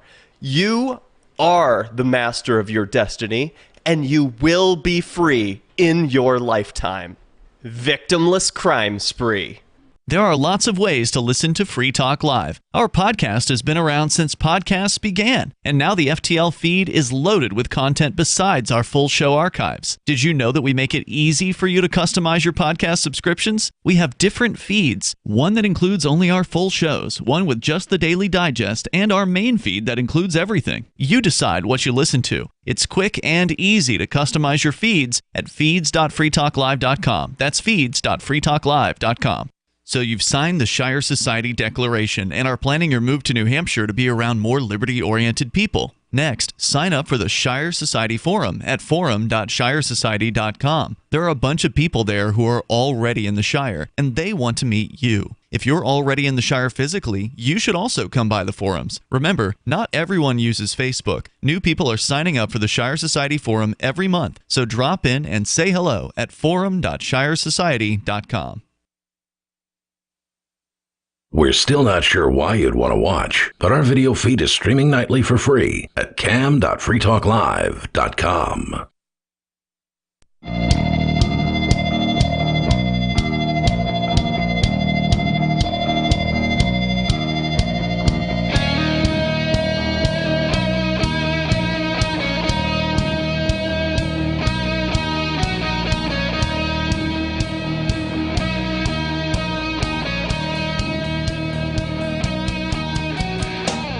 And we're back. Thank you for tuning in. Thank you for listening. This is Free Talk Live. We're a live call-in radio station or radio program on 190-ish, thereabouts, maybe 200 stations around the United States. We're also on the internet and some satellite stations. You could call in, talk about whatever's on your mind. The telephone number, 603-283-6160. If you'd like to join us, we've got some calls on hold. We'll get to those in just a moment. When you screen the calls, just make sure you get their full all caps legal fiction name. Yeah. Would you like to represent yourself or your corporate fiction? Yes, your legal fiction. In the studio, it's myself, the Lord Reverend Captain Kickass, joining me. It's Nikki. And Richie Rich. Before we get to our callers, I have to tell you that Forkfest 2022 is right around the corner. You can join liberty-minded voluntarists, anarchists, and libertarians from June 27th through July 3rd for the 6th annual Forkfest at Rogers Campground in the beautiful White Mountains of New Hampshire.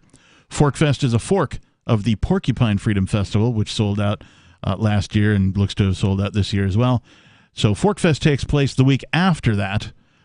But Forkfest is completely decentralized, and that means there's no ticket cost and no one's in charge. All you have to do to join the fun is reserve your camping site, your RV site, or your motel room at Rogers Campground for June 27th through July 3rd.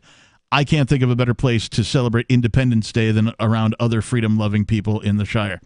You can find out more at the unofficial website, forkfest.party. You can also connect with attendees on the Forkfest Telegram chat and Matrix chat rooms, as well as the Forkfest Forum. And you can find links to all of those at forkfest.party. We hope to see you there, forkfest.party. We're going to go to Hymet, who's calling from Columbia. You're on Free Talk Live. Hymet? Hi.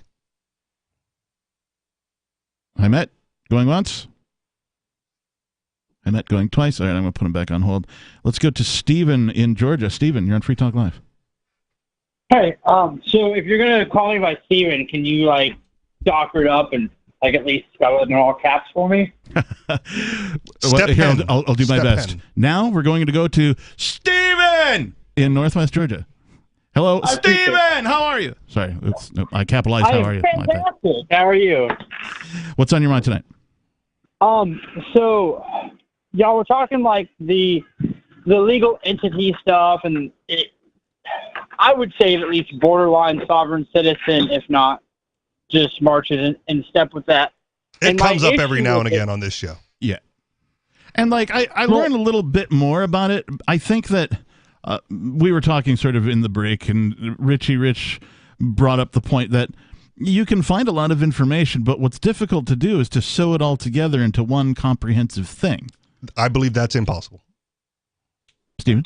Well, so there are two issues I have with the legal entity of the United States. Mm-hmm. One, when you make that argument, whether it's valid or not, it doesn't address the morality or the immorality of the overarching situation at the time, right? So you get pulled over for doing 100 miles over the speed limit. Yep. And you go and say, well, the state of Georgia doesn't exist over here. It only exists in this one office complex in this landmass known as Washington, D.C. Mm-hmm. Well, it doesn't address the fact that I didn't run anybody over. I didn't steal the car. It's my vehicle with my fuel on roads that I help fund. What's the actual issue here? Right. Where's the victim, right? Yeah. So yeah, it doesn't address the morality. Here's the thing.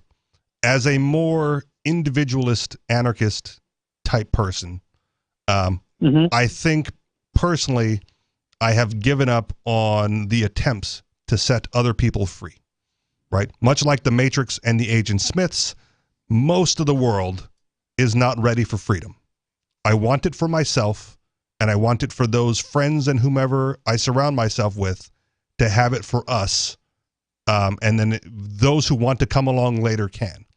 That being said, the reason that the sovereign citizen type things would be important is because if it works for me on the side of the road, I really don't care if it doesn't work for you, right? Yeah, my issue isn't the sovereign citizen stuff, right? Like I in a lot of circumstances think that I'm probably going to end up a sovereign citizen. I probably already am. My issue is with the argument of the entity of the state only, or the corporation of the state only exists inside this one office space.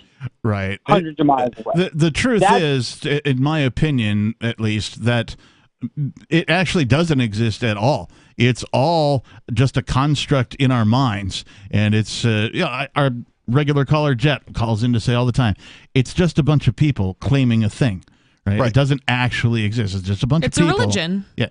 And so, if you zoom out a little bit, that is the fact of the matter. The fact of the matter is, when ducks fly south, nobody's stopping and checking their passports, right? When a deer crosses from, northern Wisconsin into Canada, they don't have to go through any checkpoints and produce ID and get refused because they're a felon, anything like that. So, like, this whole concept of that there's this overarching thing called the state that it's just that. It exists only in our minds. But if I'm getting stopped on the side of the road by a statey, and there are magical words that can be said that makes me go on my way faster. Yes. I'm going to say those. Yes.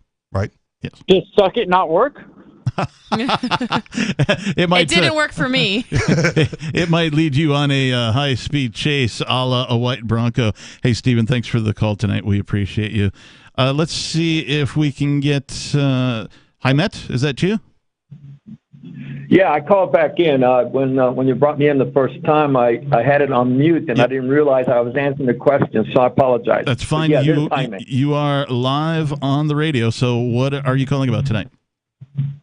Well, I just wanted to share with you in relation to myself a little bit in relation to being involved in the Patriot or Constitutional movement, but I'll bring you to the very end, and that is I ended up having to flee the United States because of the divorce, in which the judge, the attorney, the guardian ad litem, and the ex used the legal system to kidnap my children, which are my property. So you're currently outside of the United States, is that right? Let me finish just a touch more. When they found out that I had the evidence, actual documents showing what they did, they tried to murder me. And they also tried to burn my house down. And I had to flee the United States. Hey, are you able to hang on? Because we're coming up against it. Can you hang on? Because I want to hear more. Oh, I can hang on all. I got no problem. All right, stand by. We'll bring you back. 603-283-6160. Flight to Colombia. When we come back, we're going to hear about a man apparently who had somebody attempt murder. 603-283-6160. This is Free Talk Live.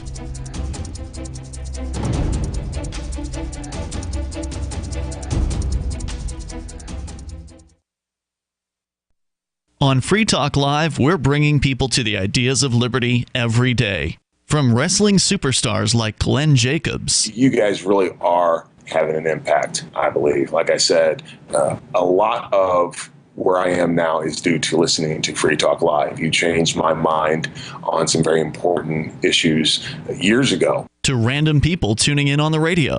I was kind of stuck in the left-right paradigm. I heard your show by chance on a Saturday night.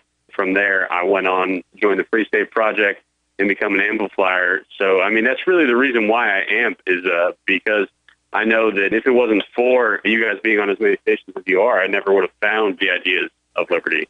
You can help more people hear the message of liberty by joining Free Talk Live's AMPS program on Patreon for as little as $5 a month. And you'll get access to special perks. Visit amps.freetalklive.com, amps.freetalklive.com. From Feature Story News in Washington, I'm Jagruti Dave. Ukraine's capital, Kyiv, has been struck with Russian missiles for the first time in 5 weeks. Ukrainian officials said the target was a facility that repairs train cars used for transporting grain. Russian President Vladimir Putin warned of similar attacks if the United States sends long-range rockets to Kyiv. The Biden administration announced last week that it's sending an advanced missile system to Ukraine, but said it has received reassurances that it won't be used on strikes inside Russia. Russia, however, has said such weapons deliveries could increase the risk of direct confrontation between Washington and Moscow. Let's go to the UK now, where the country's been celebrating the reign of its longest-serving monarch. Queen Elizabeth II made a surprise appearance at the balcony of Buckingham Palace on Sunday, rounding off a long weekend of Platinum Jubilee festivities, marking an historic 70 years on the throne. Dressed in green, she stood alongside her son Prince Charles and Camilla, and her grandson Prince William and his family, and she waved at the crowds below, who in turn launched a spirited rendition of God Save the Queen. Her Majesty has, on a number of recent occasions, had to pull back from public duty due to her health. She was unable to attend Jubilee events, including a special Thanksgiving service on Friday, after she experienced some discomfort during Thursday's parade, which kicked off the celebrations. Sunday's closing Platinum pageant started with a military parade which accompanied the 260-year-old gold stagecoach which took Queen Elizabeth to her coronation back in 1953. Queen Elizabeth sent a message to the country, telling them she'd been humbled and deeply touched that so many people have taken to the streets to celebrate her Platinum Jubilee. At least 49 people have died and hundreds more have been hurt following a huge fire at a storage depot in Bangladesh. At least 9 of the dead are firefighters who were trying to contain the flames which were triggered by exploding shipping containers at the site in the southeastern town of Sitakunda. Officials warned that the death toll could go even higher as a number of people are in hospital with serious burns. Although the cause of the fire was not immediately identified, it's thought that some of the containers had chemicals stored inside them. According to local media, the explosion shattered windows of nearby buildings and was heard by people who are kilometres away from the depot. Bangladesh has a history of industrial fires which has been blamed on poor regulation, among other things. In 2021, more than 50 people were killed after a fire swept through a food and drink processing factory in the outskirts of the capital, Dhaka. One of the worst disasters was the 2013 collapse of the Rana Plaza textile factory, again just outside Dhaka, which killed more than 1,100 people. From bureaus worldwide, this is FSN. You can help spread the ideas of liberty with our Patreon for just $5 per month at amps.freetalklive.com.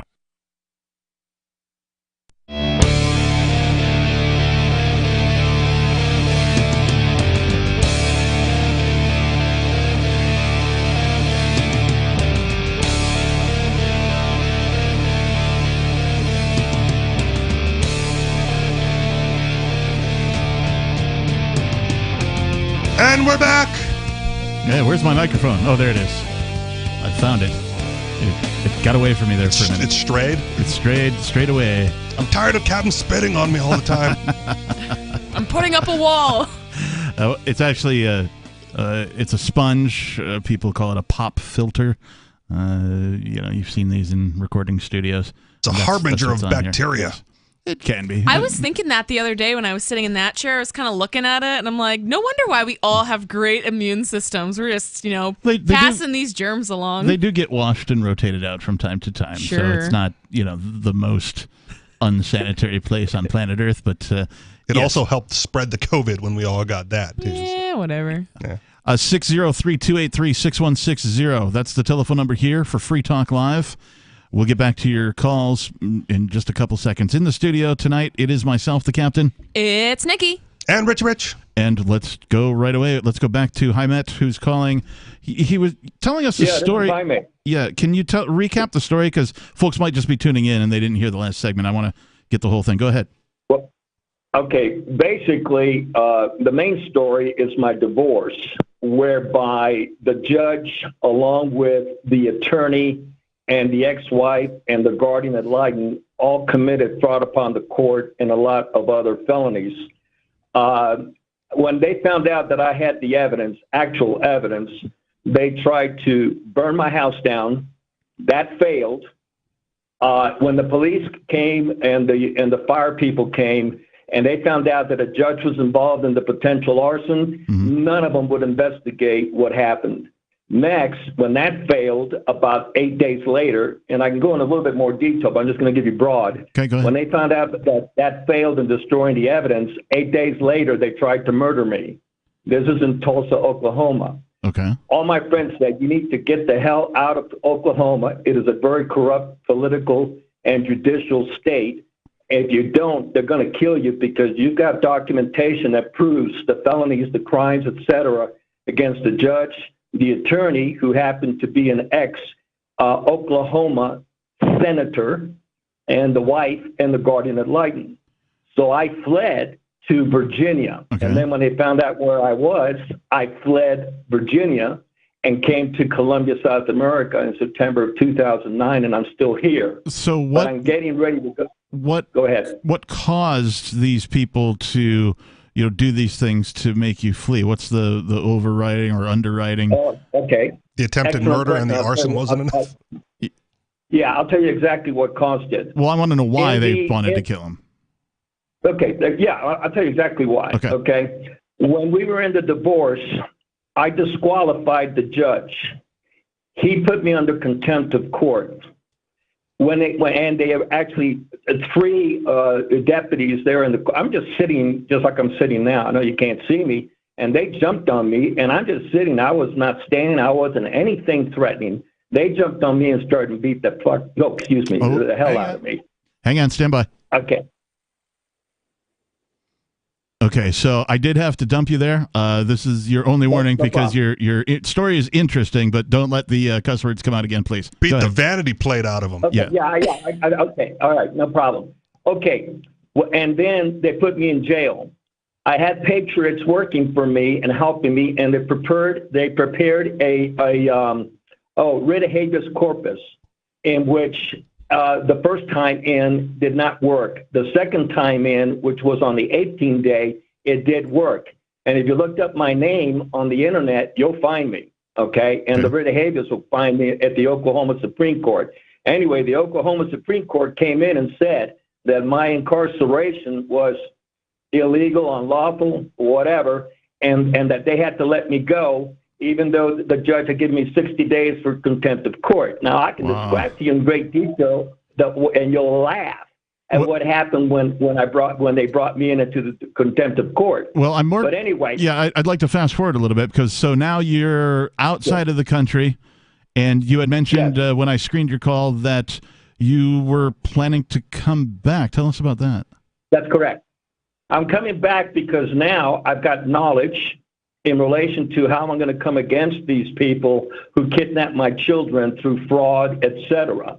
Okay? And now my learning has been through, and I think you guys know him, because that's how I came across you doing more research, and that's on Carl Lentz, okay, which he teaches, and I consider to be probably the number one guy on the common law. Now, I came across Carl back in the 90s because I've actually been into if you want to call it the constitutional movement or the patriot movement, since 1989, when I got red-pilled by watching you guys might not know him because you guys were probably still in diapers, okay? But in 1989, I watched for the first time a video series by Philip Marsh on the untaxed movement. Are any of you familiar with him? I'm vaguely familiar with him only because somebody else that I know based his work on it, or that I know of. But go ahead. Okay. Anyway, so I became red-pilled based on watching Philip Marsh, and I believe you can still get his videos and all that on YouTube. But anyway, and so that happened in '89. I got red-pilled. And just to give you a little history on me, in 1993, when I got red-pilled, I stopped filing taxes, etc. In 1993, it was kind of funny. I had 2 CID from the IRS show up at my door. Now, CID, for those of you who do not know what that is Criminal Investigation Division of the Internal Revenue Service. Right. 2 agents showed up at my door and to let me know that I was under investigation for willful failure to file. And I said, that's fine, bring it on. At that time, I hired a gentleman, a patriot by the name of Wayne Benson. Now, he's got a similar name to the other Wayne Benson who did the research on the 16th Amendment, spent 2 years going to all of the states and getting the certifications. Sounds like and he found out that it was. Yeah, let's get to the you're coming back and skip further to the end. Yeah, let's. Okay. Now, anyway, after a year, I could go into more detail, but I won't. A year later, after Wayne Benson, without the T, Wayne Benson with the T is the one who did the research on the 16th Amendment. Wayne Benson is the guy who helped me. Anyway, he did all the paperwork, all the documentation, and a year later, which would put it in early '94, we got a letter from the Internal Revenue Service saying that we were no longer liable at all in any way, shape, or form for the federal income tax. So same question as the other guy. What's the formula so that we can all fill out this form and write this letter? Okay, I'm going to tell you. Wayne, at that time, would not share what he did with anyone. He wouldn't share it. So all I know is this. Convenient. He came, we followed a process. He mailed approximately 19 manila envelope packets with documents when we did everything. I can tell you some of the people they went to. They went to Social Security, Treasury Department, President of the United States, the Queen of England, the Crown, Department of Treasury, WTO. We get it. They went to about 19 organizations, and all I know is this.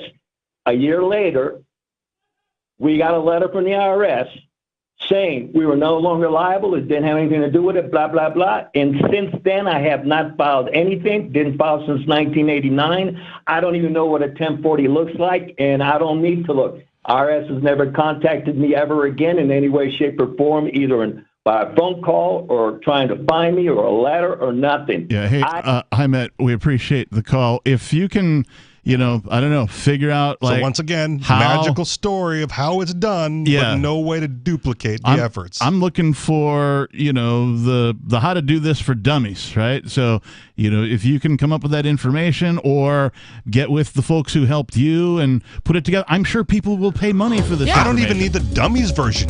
Just lay it all out. Yeah. Write a book, I'll buy it. Yeah. $6,000 on Amazon. Well, exactly. Yeah. 603-283-6160. That's the phone number here. More of your calls and thoughts and some other pretty fun stuff coming up here on Free Talk Live. It's the Sunday night edition.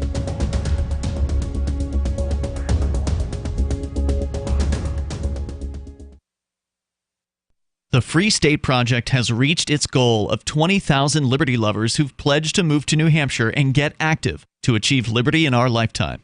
Perhaps you're trying to figure out what part of New Hampshire should be your destination. If so, consider Keene. You'll find more than 150 reasons to move to Keene at move.freekeene.com. Keene is famous for its historic, publicity-generating activism, as well as being the liberty media capital of the world. It's home to freekeene.com, New Hampshire's destination for liberty activism, news, and opinion. For years, we've been compiling over 150 reasons to move to Keene at move.freekeene.com, where you'll learn about some of what's happening here and what makes Keene a great place to live. If you love liberty, you'll probably enjoy anywhere you end up in the Shire. But do your due diligence first. Please visit move.freekeene.com for the full list of over 150 reasons to move to Keene. That's move.freekeene.com. The new 4th edition of Healing Our World, The Compassion of Libertarianism, will take your understanding of liberty to a deeper level and has over 1,300 updated references, new cartoons, and a foreword by Dr. Ron Paul. With discounts for multiple book purchases, the 4th edition of Healing Our World is a great gift for the liberals, pragmatists, environmentalists, and Christians in your life who think libertarianism is cold-hearted. Get yours today at healing.freetalklive.com and use promo code FTL for a $5 discount.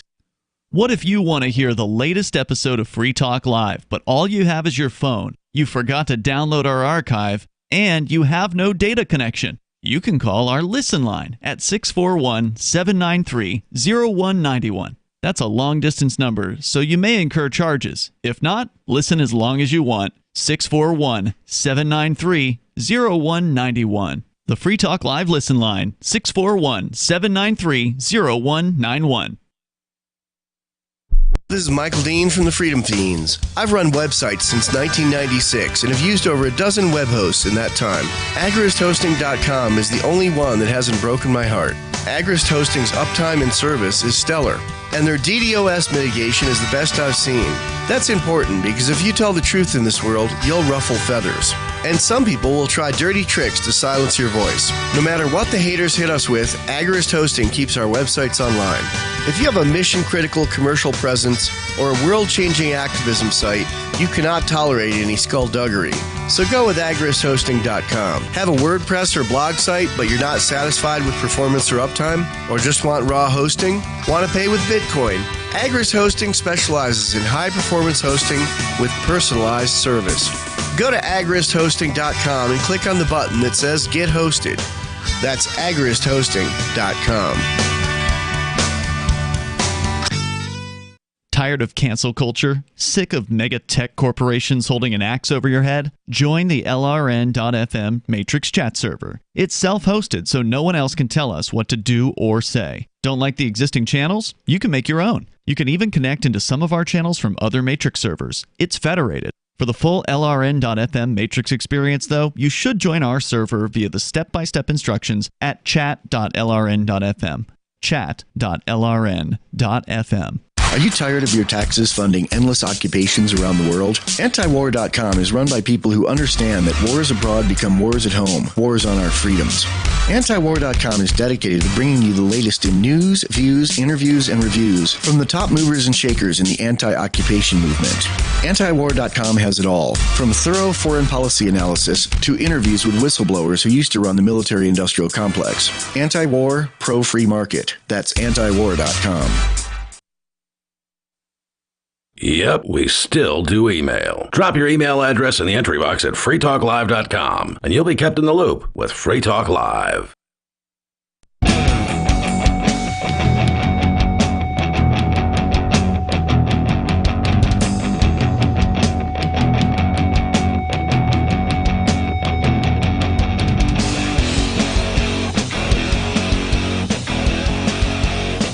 And we're back. And we're back. All right, very well. This is Free Talk Live. Thank you for tuning in and listening. The telephone number 603-283-6160.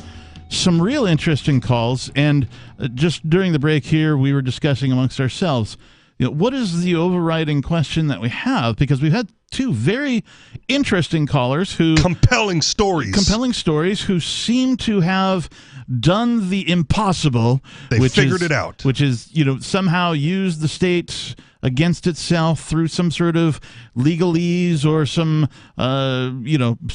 legal gymnastics to prevent themselves from either being prosecuted by the state or being taxed by the state. And so we wanted to summarize it, and so we came up with this.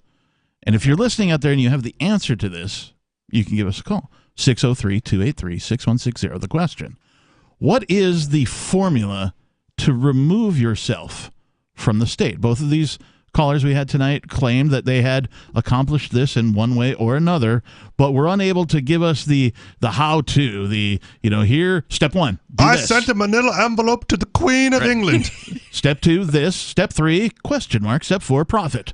Right. So if you can give us the nitty-gritty, the down and dirty, let us know. Ooh, pick me. Okay, go ahead.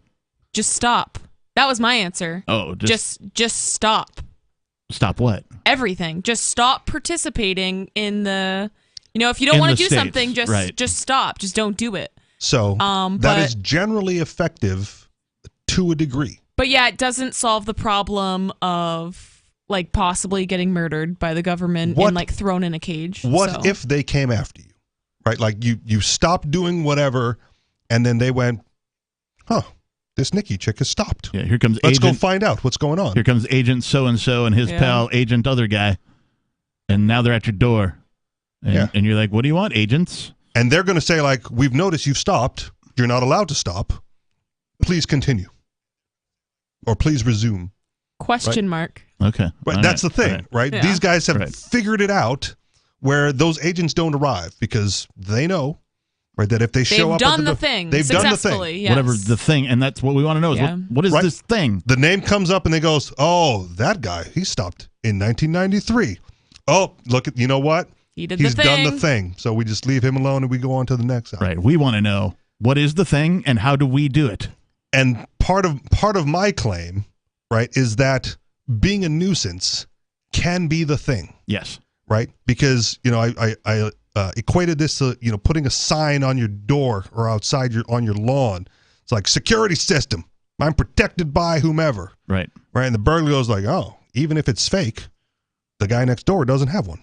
Right. Like the dog bowl and the food and beware of dog. Or go well, that guy doesn't even have the sign up. Yeah. We'll go try him first. Yeah.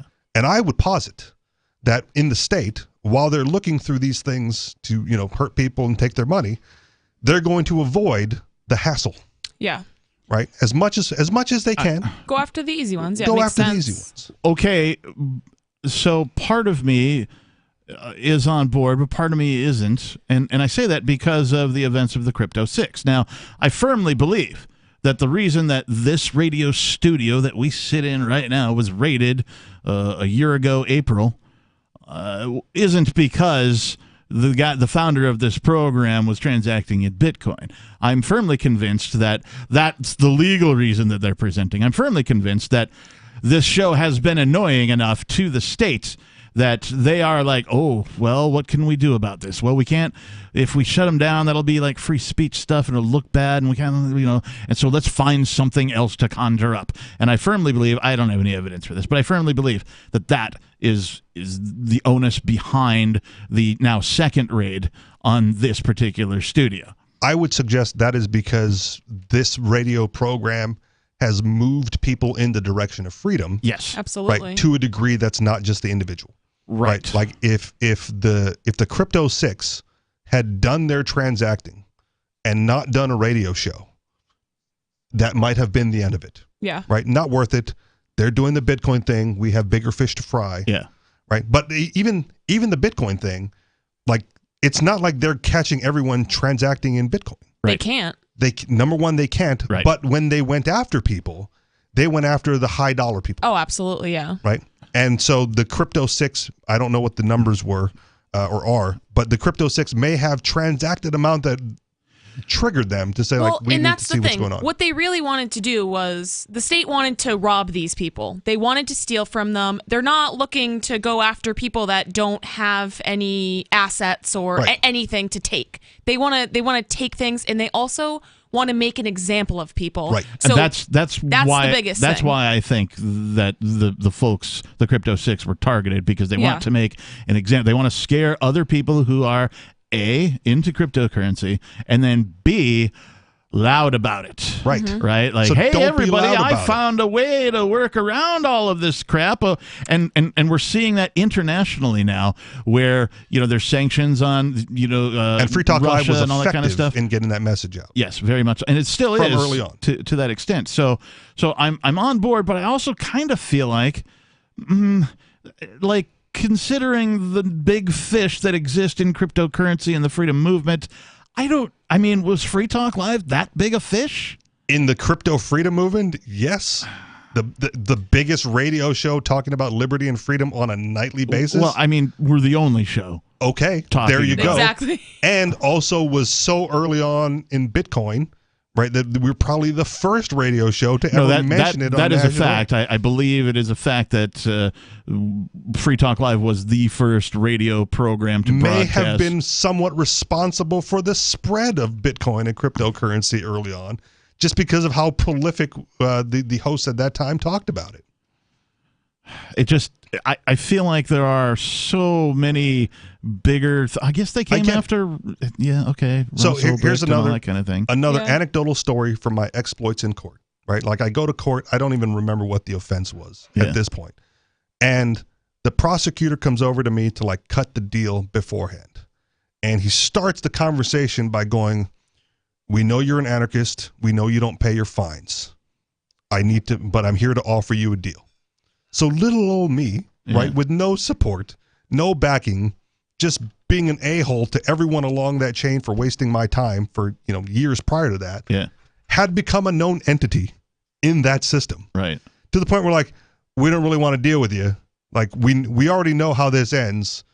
Let's cut a deal. And I told him at that time, I said, okay, because I knew what other activists were doing from listening to Free Talk Live. I said, here's the deal. Like, cut the fine and make it payable to a charity, and you got yourself a deal. And the prosecutor's like, whoa, really? Yeah, why not? Can we do that? I'm like, yeah, you can do it. Done it before. And so he goes like, oh, great. Like, he was ecstatic that I was willing to cut a deal. And then we get in front of the judge, and we present this deal to the judge. And the judge goes, is there precedence for this? I go, yes. She goes, what? I was like, you guys versed me last month. Because the previous month, I was supposed to be in jail for like 30 days, and on the last moment, they let me pay a fine to the food bank. Yeah. So I gave the food bank $500, kept myself out of jail. Nice. Right? And I go, you guys versed me last month.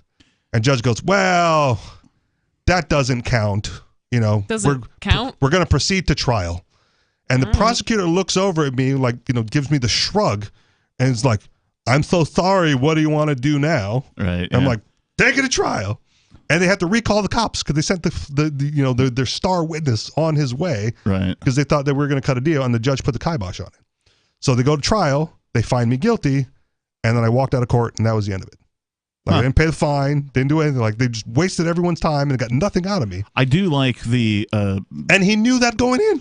I do like the sub strategy of, if there is a fine, redirecting it towards not the state. Sure. Anywhere but the state. Like, I don't, give it exactly. to my grandma, your grandma, somebody, give it to a dog. I don't care. Just don't pay it to the state. That's like the least that you can barter, if you get in that situation. I like that as a sub strategy. Sorry, I didn't mean to take away from your point. No, that's part of the point, though. It's I had become, little old me had become an entity that they did not want to deal with. Yeah. Right? So as a strategy, right, like, be annoying and a thorn in their side as much as possible. Yeah.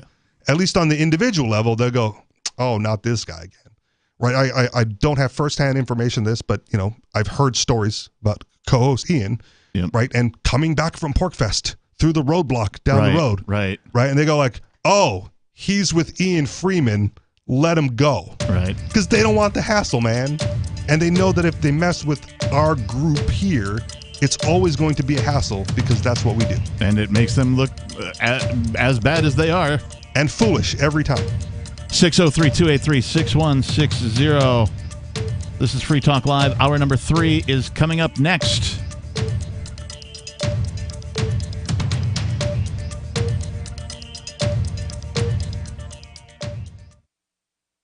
If you want to know the latest about Free Talk Live before we go on the air, all you need to decide is how you want it delivered. It's your choice. Visit news.freetalklive.com to receive our usually weekly news updates by email. Plus, we have a Twitter account at twitter.freetalklive.com, and you can follow us on the decentralized Mastodon platform at toot.freetalklive.com. So please follow us at toot.freetalklive.com and sign up for our emails at news.freetalklive.com. Do you feel like your nation, state, or community no longer holds your values? Have you dreamt of a place where people agree that liberty is important and are free to pursue their projects so long as they respect the property of others?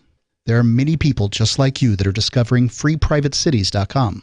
Their social media links are at the upper right of the page at freeprivatecities.com. All skill levels will be needed when the first of the Free Private Cities opens. It's sooner than you think. Stop arguing and build. freeprivatecities.com. I'm a little obsessed with My Magic Mud. Several years ago, I met Jessica Armand, the founder and CEO of My Magic Mud, and I didn't even know my teeth were coffee stained. A week's worth of use convinced me, and now I use it every 3 or 4 days. It's clinically proven to whiten teeth, and I think it cleans better too. My Magic Mud's available at most local health food stores, Sprouts, Natural Grocers, CVS, Walmart's Natural Beauty Aisle, but I can get it for you for 20% off with coupon code FTL20 at mymagicmud.com. FTL20 mymagicmud.com. There are lots of ways to listen to Free Talk Live. Our podcast has been around since podcasts began, and now the FTL feed is loaded with content besides our full show archives. Did you know that we make it easy for you to customize your podcast subscriptions? We have different feeds, one that includes only our full shows, one with just the Daily Digest, and our main feed that includes everything. You decide what you listen to. It's quick and easy to customize your feeds at feeds.freetalklive.com. That's feeds.freetalklive.com. You're listening to the live edition of Free Talk Live. Hour number 3 is next after the news here on the Liberty Radio Network at LRN.FM. From Feature Story News in Washington, I'm Jagruti Dave. Ukraine's capital, Kyiv, has been struck with Russian missiles for the first time in 5 weeks. Ukrainian officials said the target was a facility that repairs train cars used for transporting grain. Russian President Vladimir Putin warned of similar attacks if the United States sends long-range rockets to Kyiv.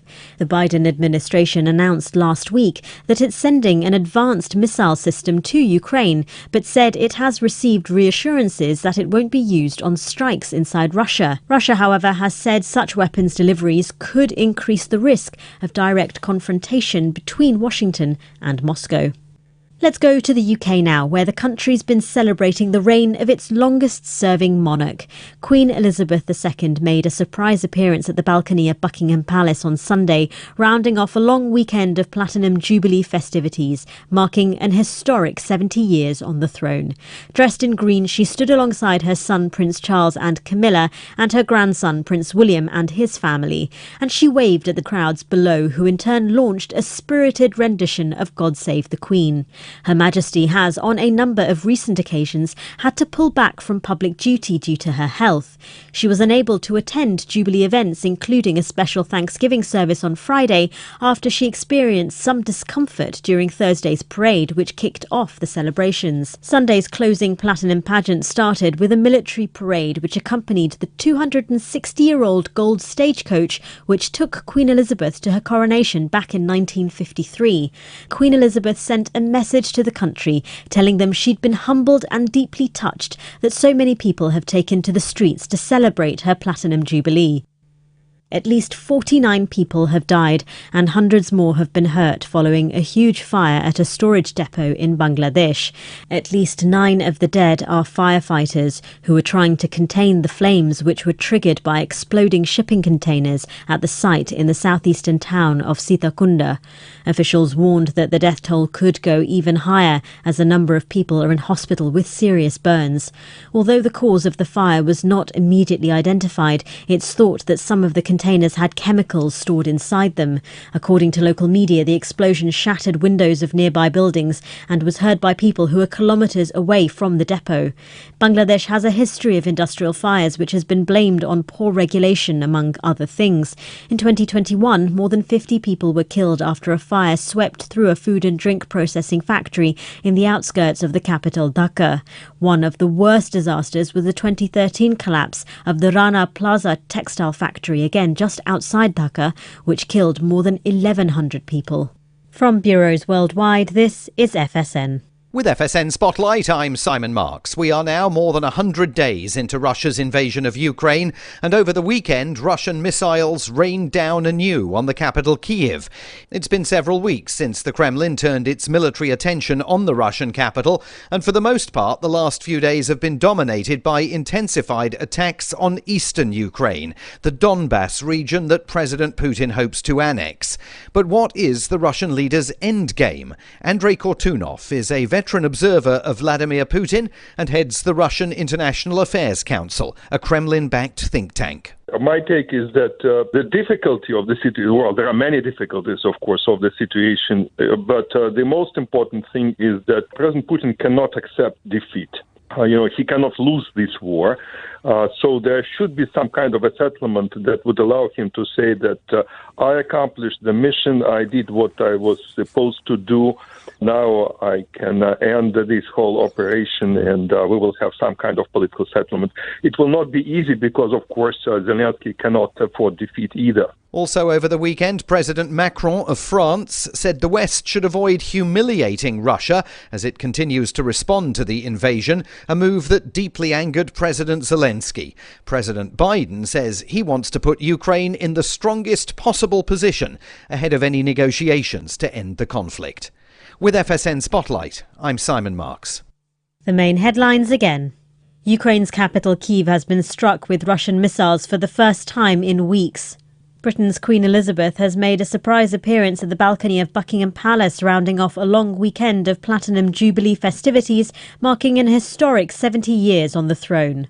And at least 49 people have died and hundreds more have been hurt following a huge fire at a storage depot in Bangladesh. And that is the latest from Feature Story News. I'm Jagruti Dave in Washington. Sources are confirming that a man currently on a very intense cell phone call has been walking down the same city block for the past 45 minutes, periodically shaking his head and speaking brusquely to the individual on the other line. Please, just give me 1 second to make one point. Onlookers speculate that the man is in his early 30s and is either talking to a coworker, boss, or possibly his wife, girlfriend, boyfriend, attorney, or some sort of client of some kind. They say insanity is doing the same thing over and over again and expecting different results. Thus far, the man has walked by the same cafe over 10 times. When I was coming in, I heard him say, "You're just not listening. That's the problem." So, sounds like a pretty frustrating phone call. He's running his hand through his hair again. I cannot believe this. I literally cannot believe this. In addition to poking the air when making a point, the frustrated man has also been observed repeatedly massaging his forehead. Thus far, it remains unclear where the man was headed before taking his call, or whether or not the call itself is making him late for something. This is the Onion News Network.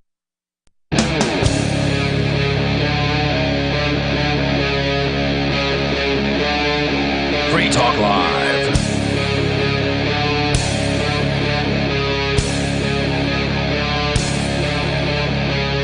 And we're back. 603-283-6160. 603-283-6160. That is the telephone number here at Free Talk Live. You call in, take control of the area. Actually, the phones are packed right now, so if you are trying to call, you're probably going to get a busy signal. More people with the secret sauce. Keep trying. Keep trying. As we attempt to decipher how to beat the state for dummies, a step-by-step guide written and produced by, well, no one, because it doesn't exist. But we're piecing it all together tonight. Well, are we? No, sure. We're not. In the studio, it's myself, the captain. It's Nikki. And Rich. I do want to tell you about Bitcoin.com. Bitcoin.com is definitely the best source for learning about cryptocurrency. You can go there now, click on Get Started at the top of the page, and when you do that, you'll find all sorts of valuable information, neatly organized to suit your needs. There's no longer any excuse to ignore this important and world-changing information. If you're already knowledgeable about cryptocurrency, you can check out news.bitcoin.com and get the latest headlines for all the news that's relevant to you. Bitcoin.com is your source for everything crypto, getting a wallet, mining, trading, all the latest crypto news, all on a slick and very easy-to-use website. Please visit Bitcoin.com. All right, let's go to, we got Joe in Virginia. Joe, you're on Free Talk Live. Oh, hey, guys. How you doing? Good. What's on your mind? So friends of mine made me aware of this. There's a Javelin weapon, like an anti-tank missile being sold on the dark web out of the Ukraine. Ooh. And it's on pre-order. They also selling grenades and like certain guns and stuff like that. So aren't these the exact weapons, the part of the 300,000 guns or whatever yes. that the military left, quote unquote? Well, that's Iraq. This is Afghanistan. This is from the Ukraine. Oh, okay. This is the aid package that the Americans are sending over to the Ukraine and now being resold in the dark web because the war is a hoax. And so I just want to point this out because we're talking about it. It seems incongruent to me. Inconceivable. Incongruent to me that the United States government, quote unquote, the people calling themselves the United States government, would A, send a whole bunch of guns over to the Ukraine, while simultaneously B, guns are bad. Guns are bad for you, citizens of the United States. No. Isn't that ironic? Spike Cohen, libertarian guy. Have you seen this tweet? He goes like, no. Oh, okay. He Maybe. goes like, they want to sanction the Russians because the Russians are enemies. They want to arm the Ukrainians because the Ukrainians are friends. In a totally unrelated note, they're trying to take your guns away. Joe, go ahead. Okay, so I forgot what I was going to say. Oh, on the dark web, they're selling missiles and Javelin grenade missiles launchers and from Stark Industries. Okay. Yeah, I mean, it's if you search on Twitter, like dark web Javelin missile, you'll find like the picture and like somebody tweeted about it. But I want to mention something else. That's a honeypot. Then, if it's on Twitter, it's a honeypot. All right, what's the other thing you want to mention? I had a vanity plate back in the day. I used to live in Oregon. It was Nobama, Nobama, and they let me have it, and I still have them. What I find funny is when Obama was president, every now and again you would hear somebody referred to like Obama and then use the word nation, right? And so like if you put nation and Obama together, it sounds like abomination. Hey, thanks for the call, Joe. We appreciate it.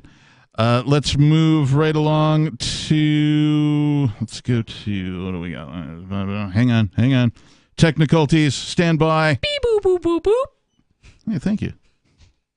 It's the actual sound it makes, too. Sarah in New Mexico. Glad to have you back, Nick. Sarah?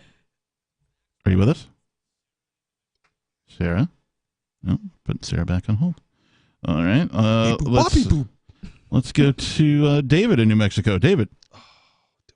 Be annoying. Be annoying. Be annoying. Be annoying. David, just be yourself. All right, what's on your mind, David? Hey, man, I've got it mastered. I've been doing it for 10 years before Richie showed up. We know. Annoying. We know. So yeah, that's an actual thing. I have. Is that your topic today? I'll work it into my topic. Or is that just what you're being? That's a given, dude. That's just the constant, the steady state. Hey. Annoying. Hey, you said it. Okay? Not me. That's what we call the baseline. Yeah. Right. So, but Richie said it works, and it does. And for instance, there's a bunch of judges at the Metro Court, for instance, and there's one woman who's a judge who I approve of. I think she's Maria Dominguez. Okay. And the rest of them are a bunch of ninnies, and I found that recently I had like 4 different cases all at once when that UNM radio deal was going on, and the female judges at the Metro Court started what's the word? They were excusing themselves. They were recusing. I forget the actual. Recusing themselves, and my cases kept ending up back in the Victor Valdez, who I get along with, and I think is a stand-up dude. My cases kept ending up back in his courtroom, and we get along just fine, and everything goes just fine.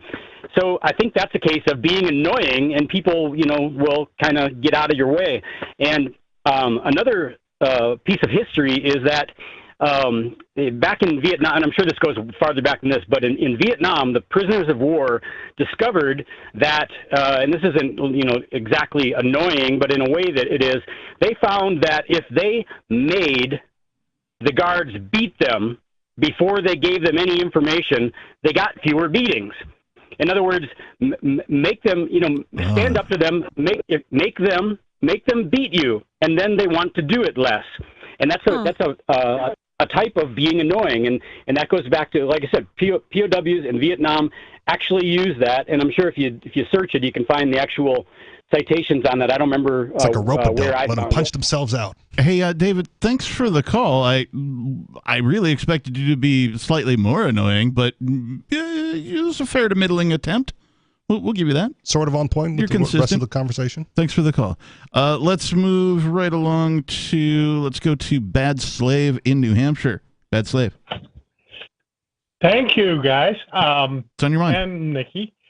I just there are people out there that have written. She asked for a book. This guy David Champion. I've heard that name before. He's popped up in my news feed. I used to follow him on social media. In social media, right? Yeah. Dave Champion for Liberty. Yeah. What's the book? And he's written a book. So what's the book? Do you know? $50 or something. Huh? Do you know the book? I can't remember the title of it, but if you just go to his page. Yeah, it's fine. We can find that. What was your topic tonight? Yeah. And and there's Joe Bannister, who used to actually operate as getting people off of the tax rolls.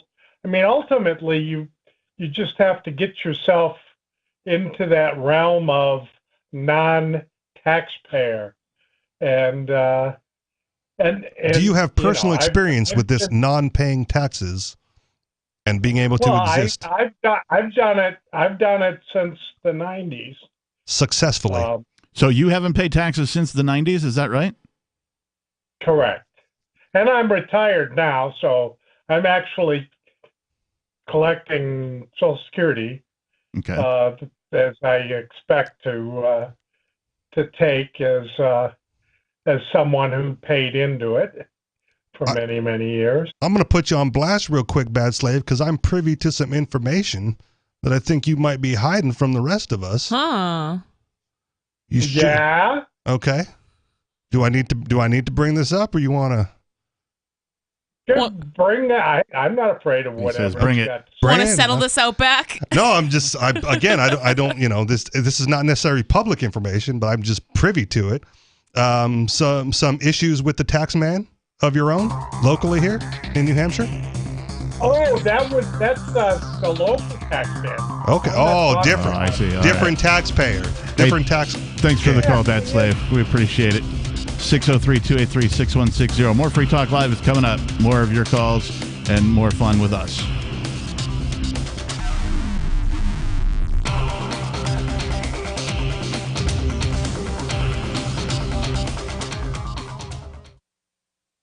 There are basically two types of advertising: direct response and branding. Radio's great for direct response with its low cost to listener ratio, but audio can't be beat for branding, which is a longer term endeavor. You want to be the first thing that someone thinks of when they think about your product or service. If you have a local business that you want kept top of mind in your community, call the station. If you need national reach, Free Talk Live's got around 200 radio stations, millions of monthly listening sessions, can suit all budgets, and if we don't think we're right for you, we'll tell you. Email me, mark@freetalklive.com. When Monster Hunter International discovers one of Isaac Newton's wardstones being auctioned off, they decide to steal it and use it to destroy the Chaos God once and for all. But a mysterious thief upends their plan, and it soon becomes a race against time as something much older and infinitely more evil awakens in the jungles of South America. Monster Hunter Bloodlines by New York Times bestselling author Larry Correia and Baen Books. Visit monsterhunternation.com for more. Looking for a great real estate investment? Consider New Hampshire, which is ground zero for the Liberty Movement. Your first call should be to Mark Worden from Porcupine Real Estate. He's more than just a real estate agent. He's your New Hampshire concierge. Where are the best places to live? Do you want farm, city, the burbs, or forest? Do you want a duplex or multifamily building so that renters pay your mortgage? There are homes in all price ranges in New Hampshire, and Mark can help with financing too. Invest in Liberty and property. Mark Worden can help. PorcupineRealEstate.com. Are you tired of governments murdering people around the world? Stop using their money. There is an alternative. Bitcoin is a stateless free market non-political currency. Bitcoin cannot be inflated or controlled by any government. By using their money, you are helping the state. Stop doing it. You have an incredible alternative available now. Learn it, use it, spread it. Get started with Bitcoin at bitcoin.com. That's bitcoin.com. We have some good news. The indictments against Ross Ulbricht in the District of Maryland were dismissed with prejudice, meaning they can never be refiled. This is especially good because those indictments contain the only charge ever made that Ross engaged in murder for hire. This was a serious allegation that Ross Ulbricht denies. It was never prosecuted or ruled on by a jury, but was trumpeted by the federal government and the media as if it were proven fact. The Maryland court held these indictments for almost 5 years, poisoning Ross's case and leaving him under a cloud of unproven allegations.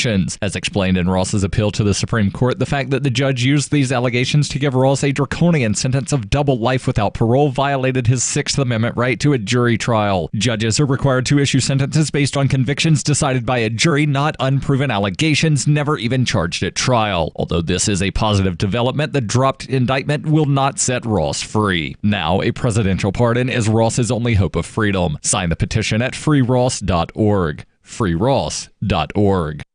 What if you want to hear the latest episode of Free Talk Live, but all you have is your phone, you forgot to download our archive, and you have no data connection? You can call our Listen line at 641-793-0191. That's a long-distance number, so you may incur charges. If not, listen as long as you want. 641-793-0191. The Free Talk Live Listen line, 641-793-0191. So you've signed the Shire Society Declaration and are planning your move to New Hampshire to be around more liberty-oriented people. Next, sign up for the Shire Society Forum at forum.shiresociety.com. There are a bunch of people there who are already in the Shire, and they want to meet you. If you're already in the Shire physically, you should also come by the forums. Remember, not everyone uses Facebook. New people are signing up for the Shire Society Forum every month, so drop in and say hello at forum.shiresociety.com. Got Telegram? You can follow our channel there and discuss show prep with other listeners at telegram.freetalklive.com.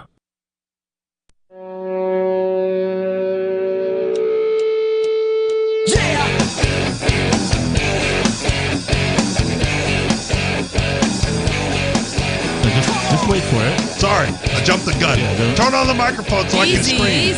Your zeal is appreciated, but... And we're back. All right, very good. 603-283-6160. That's the phone number here at Free Talk Live. We're a live call-in radio talk program where you can call, take control of the airwaves, talk about, well, anything that's on your mind. We've been talking about all sorts of fun stuff. Tonight seems to have sort of a tax vibe to it, or how to get out of taxes, or how to like very sovereign citizen-y. Yeah, it has all that vibe to it. Like, oh, when you see your name in all caps, it means that you are a corporation. But if your name's not in all caps, then you're just you somehow. Sure. And what else was it? The state will never call you a man. They will call you the taxpayer. They will call you... The IRS definitely doesn't call you anything other than the taxpayer. The taxpayer, the defendant, things of that nature. They will never refer to you as a man if you're a dude. Or a woman, I guess, or something question mark. Yeah, if you're, a Wookiee or something, So we've been talking about that, but... I wonder if we could get a Klingon translator in court. That'd be something interesting. Kapla!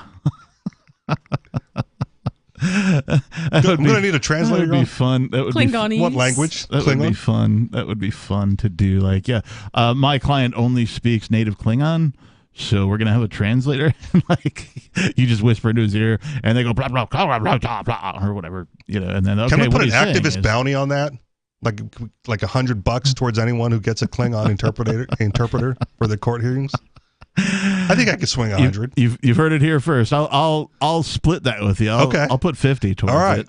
Yeah. Video evidence of a Klingon translator in a legitimate, court in a courtroom setting. Yes, okay. yes. All right. You heard it here first on the Sunday night edition of Free Talk Live. Let's go to your calls and thoughts. We've got Jack in Ocean Shores calling. Jack, you're on Free Talk Live. It's not Jack. It's all caps. Jack. Oh, I'm sorry. It's not Jack. It's Jack in Ocean Shores, Washington. I was scream, but I was talking about plea deals. I've called in before years ago about. I basically worked I was a sales manager for a construction company, really short. He stopped paying me. I continued to work for 2 months, and then I left to I tried to get my paychecks. And he had a friend who was a cop, and a really good friend in this Clark County, Washington, and they came and arrested me. And I was going to talk about taking a plea deal. Okay. What was the arrest for, first of all? They called it cyber stalking. Because you were contacting this person repeatedly trying to get your money. Yeah. Okay. And the prosecutor, when I went to court, and I'm fast forwarding a lot, but they came arrest me, beat me, and all kinds of weird crud. And I'm, by the way, I had like the Trump flag up, so don't think these people are one way or the other. They work for the government. But long story short, yeah, they don't care who you voted for. See, but if you would have just used their system to file a claim against your employer and taken it to their court system. But yeah, they harassed the heck out of me. But the prosecutor drugged me over to the side, how they do out of the court, if you guys have been there. They say, 4 days in jail and $4,000 fine or whatever. And when you know you're innocent, you should never take a plea deal. I knew I was innocent. I never said anything mean. I didn't threaten him. I really didn't. And I had every right to. But, I like that sentiment. It's not always the case, unfortunately. It is a overriding sentiment in the freedom activist community. Yeah. That generally speaking, plea deals are something you should not do, if for nothing more than to waste their time. Now you're wasting your time as well, so you have to take that into consideration. Understood, but innocent or guilty, right? If they want you, even though you're innocent, they will get you on something. Yeah. But they don't want to take you to court and spend the money. Maybe. That's how I got Depends what mine. it is, I suppose. Sometimes taking the plea is damage mitigation. Yeah, I think, Jack, in your situation, the court isn't the one coming after, or you were suing your former employer, and was he a former cop? I don't know how the cop was involved. Friend was a cop. Okay, so this really is more like an individual versus individual situation, if I understand it correctly. Civil. It should be civil. Yeah. But he used his friend he watches football with every Sunday, who happens to be a sheriff, which brings up the rest of the fraternity of cops. And 6 of them showed up for me. And I said, you could have just called me, threw me down to the floor. And they thought this person I worked for, who's the friend of the cop, said I was like threatening him, and he was like a really evil salesman type. And he had convinced his friend I was very threatening, and I wasn't at all. That's why it got dismissed. They took my cell phone. You know how they take your cell phone and they look everything up. I didn't say anything mean to him at all. I said, where's my paycheck? I kept on going to the bank for 4 or 5 days. Bank of America. I live downtown Vancouver, Washington, across from Portland.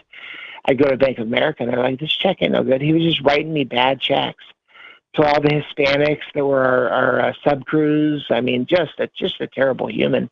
And then he used his evil human cop friend to arrest me and harass me. I mean, it was awful. But I did not accept the plea. That's why I called. Yeah, and I agree with you in principle. I'm sorry? Dismissed. Excellent. Everything got dismissed. Everything got dismissed. Now, outside of this one interaction that you've had, have you had any other interactions where you did not take a plea?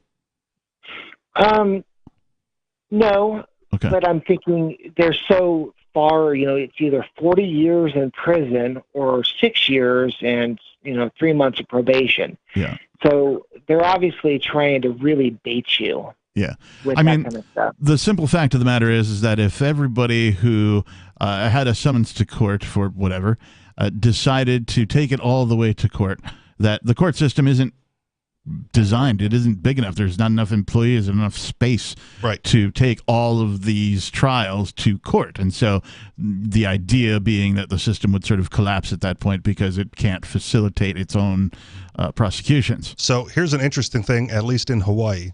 They trick you into giving up your right to a speedy trial because they send you to the public defender's office, which is, again, I learned, not necessarily your constitutionally appointed attorney. Right. But the public defender's office is so behind on caseload that they're not going to get to you in time.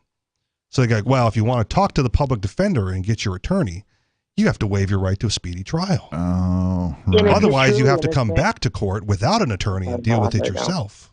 And that doesn't sound legal. That's how they do it. Because most people go like, okay, fine, I waive it and I get my attorney. Well, and most people don't really care either. They're whatever. Jack?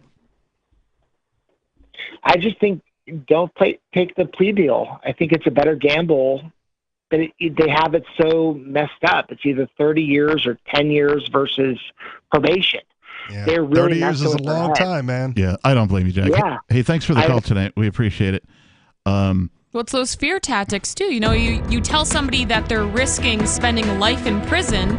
That's terrifying for most people. They don't want to take that risk. I mean, even a year, really. Yeah. Even if you're innocent, that's a big risk, knowing this deck is stacked against you. Exactly. 603-283-6160. Do you agree? Never take a plea? Give us a call. Let us know. This is Free Talk Live. More coming up.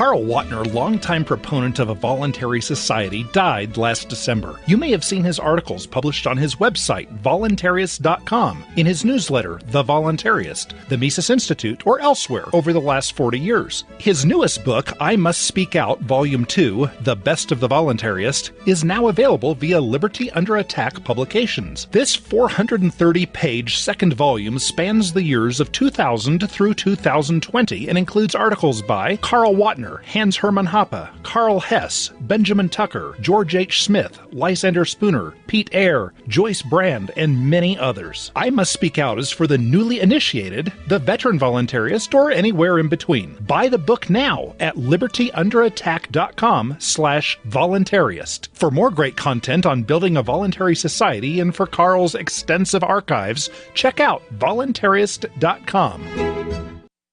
From Feature Story News in Washington, I'm Jagruti Dave. Ukraine's capital, Kyiv, has been struck with Russian missiles for the first time in 5 weeks. Ukrainian officials said the target was a facility that repairs train cars used for transporting grain.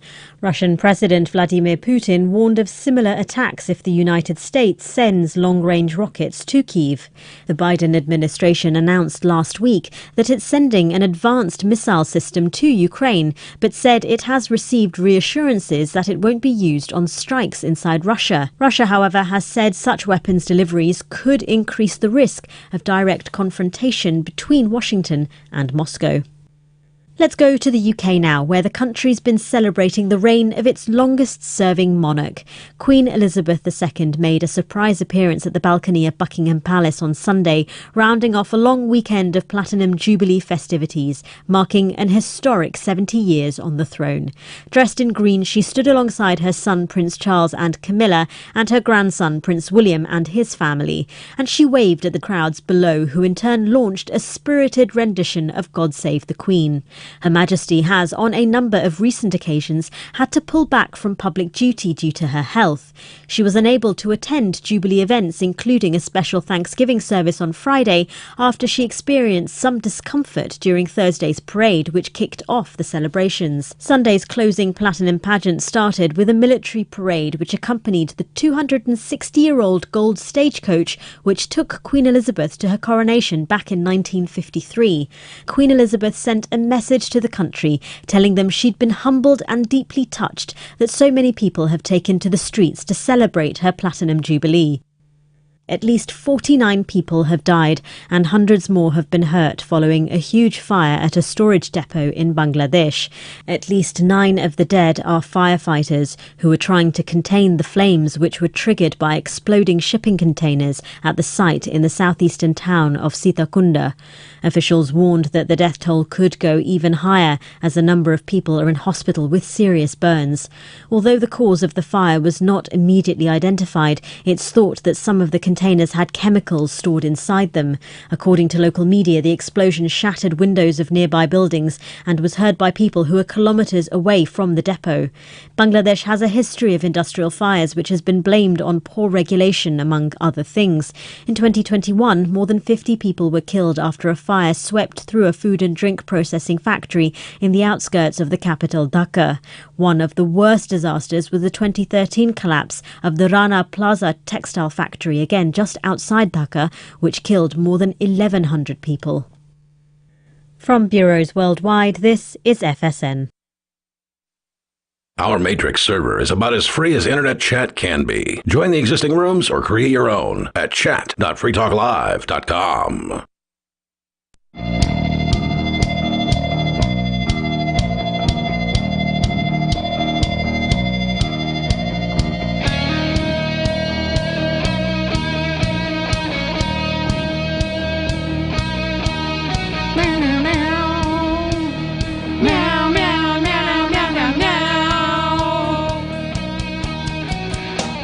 And we're back.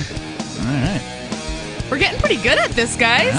Yeah, well, if we keep it up, we might even sound professional one of these days. One day, the Sunday will be the most professional show. It's funny. You would think the more meowing, the less professional we would sound. That's funny. Yeah, but if you can harmonize it in key. The irony is not lost on me. 603-283-6160. We'll get to your calls and thoughts in just a moment. This is Free Talk Live. You can call in. We've got some calls on hold. I, however, have a little bit of thanking to do. I want to say thank you to Nelson Aquino, who is a platinum amplifier. What's an amplifier, you might ask? Well, it's a person who decides they want to help get this radio program onto more radio stations and help promote us wherever, nationwide, worldwide, on the internet, on satellite stations. It's an internet fiction is what it is. You and your screen names. Lowercase letters. Nelson Aquino gives, I don't even know what platinum is, $50? Right? It's silver, gold, and platinum. I think it's in that range. It's a lot of money because they enjoy this program. They enjoy the hosts, the co-hosts, the characters that we are, the topics that we bring up. They enjoy the callers. They enjoy that we're really the only nationally syndicated radio program that talks about things in the way we do from the perspective of freedom, liberty, peace, and prosperity. How do you become an amplifier? Visit amps.freetalklive.com, amps.freetalklive.com, and you can see the different levels of contribution. We only ask for $5. That's the minimum, but you can give more if you enjoy us that much. If you've gotten that much value out of this program, we certainly appreciate it. You get some perks. It's kind of a Patreon type setup, so there are some things that you get, but that's not why you should contribute. You should contribute because you find value in this program. So become an amp over at amps.freetalklive.com. Thank you again, Nelson Aquino. You are appreciated. All right. Moving right along, let's go to the state of Michigan, where we have a person who goes by Major Payne. You're on Free Talk Live. Capitan. What's on your mind, Major? Welcome back, Miss Vicky. Thank you. My moonbeam. You shine at night, baby girl. What's on your mind, Major? Well, we never quite got it straight. You want me to tell you jailhouse stories or how I bucked the government or how it's bucked me? You just make sure you pronounce the B in buck the government, yes, but let's tell that. I used to actually have to, my ex-wife, one of her favorite tricks was to find a stupid green horse and bring it home for me to break. So I've been bucked many times. Go on. So I just thought that was kind of funny how it came back to me like that. Never mind. So I have always tried to not pay taxes. I think everybody tries not to. Just do Nikki's solution. Just don't pay. Just stop. Just stop. Well, no, working under the table, then it's not recorded and yada, yada, yada. Yeah, right? sure. Yeah, earn as much as you can without it being reportable. If you earn under 13 grand, I don't think, well, at least that's the way it used to was. You don't have to file. But get a job delivering pizza and just sell Bitcoin on the side. Well, no, I'm a carpenter, so I can usually pull side hustle. Oh, yeah, definitely. With a skill like that, any of the trades are definitely viable for side hustle. I mean, you could really make a full-time income just side hustling, so to speak, with any of the trade skills. I have done so my whole life, but I'm finally old enough where I could file for Social Security. And because I have bucked them my whole life, I get $344 a month. That doesn't sound like much at all. No, it don't. But there's a little bit of sun coming over the ridge line. When I turn 65, I'll be able the girl that I talked to on the phone, she actually hooked me up with some proper info.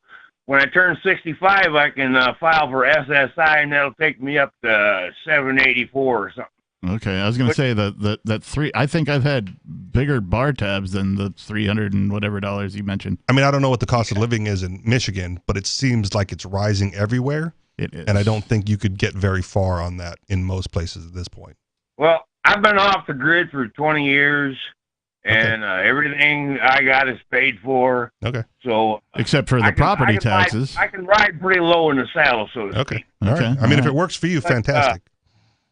The thing is, oh damn! I had just had a thought and it run right out my ear. It's gone. Getting it tilted in my head. Just like that, it vanishes. Bucket back. Oh, oof. All right, dust in the wind, my boys. All right. Peace be with you. Appreciate the call, Major. And also with you. He was bucking the government. Right on. I have to over-enunciate the buck. And absolutely buck the government and buck the system. I wish he remembered what the buck he was going to say. Change that vanity plate to BCK FLM. What's FLM? I don't know. My life? Oh, FML? No. It was Oh, did I mix up my letters? BLM. Right. So I'm saying just swap the first never mind. Okay, I see. Too meta of a joke for geez. I mean, maybe. Because then when you pronounce it, right? The captain has varying degrees of coherence, depending on the moment. Sometimes, I call it moments of genius. Okay. Right? So sometimes I'm just an idiot. Let me see if I can enunciate this without, breaking hang any on. rules. I'm laying out a thing. So sometimes I'm just an idiot. Sometimes I'm, average. Sometimes I'm smarter than the average bear. And sometimes, every now and again, I will say something that, you're like, did the captain just... Wow. Write it down quick. Holy crap. I call it meme that. Moments of genius, right? So I just kind of meander through life and, occasionally doing idiot things or, getting by and, It's like maybe sometimes doing better than average, but once a year, twice a year, maybe I'll have a moment of genius. It's not real net of genius. I know what you're talking about. You're like, Mr. Guy who had a moment once this year, right? Here's to you, Mr. Moments of Genius. You're waving the big foam finger in the air for yourself or whatever, right? Those are great. Yeah. I had a point now, but much like the Major, it has escaped me. What I was saying is if you just change the letters on that vanity plate that we started with, it would be Buck Black Lives Matter. Instead of FCK, just BCK? But then change the first letter because when you transpose letters, that's what happens. Okay. I see what you were doing, but I don't think transposing the other letter really serves any purpose. Okay. You could just change it to BCK BLM. No, because then you're not doing the transposition of the letters. But why do you have to transpose the letters? Because that's what makes things funny. Oh, is that what makes things funny, Nikki? Ha ha. Like Buckfutter. We're dancing on landmines here. Is what we're doing at Free Talk Live. Very careful in saying it properly. Anything. I'm a good girl, so don't look at me. As I look over at you. Putting on the blinders. Anyways. All right. I just want to mention a couple of things that we don't have time to get into. Number one is tens of thousands of chickens killed in Wright County egg farm fire. This is just yet another. There's been 19 so far in 2022. Another isolated incident of a food processing burning down. Can I quickly sprinkle a little bit of unsolicited advice for our listeners? Yes. Get out of whatever city you're in, go buy property, and start a farm because soon you will not be able to afford food at the grocery store. Exit society now. The warning signs are there. The writing's on the wall. Get out while you can. I like the memes that have been going around, which shows the old grandmother looking down over her glasses and pointing at you you're gonna find out why your grandmother saved her tinfoil and washed it off and kept bacon grease in an orange juice can on her stove real quick. I'm pretty sure in Michigan there was one of those places several years ago that banned front yard gardens. Oh yeah. When people tried to grow their own food, they said no, you cannot. Look, the reason you want to prepare is for just in case. right? So just in case, you should prepare. Or just to be self-sufficient and independent and not reliant on the system. That's a much better reason. 603-283-6160. How prepared are you for any kind of disaster?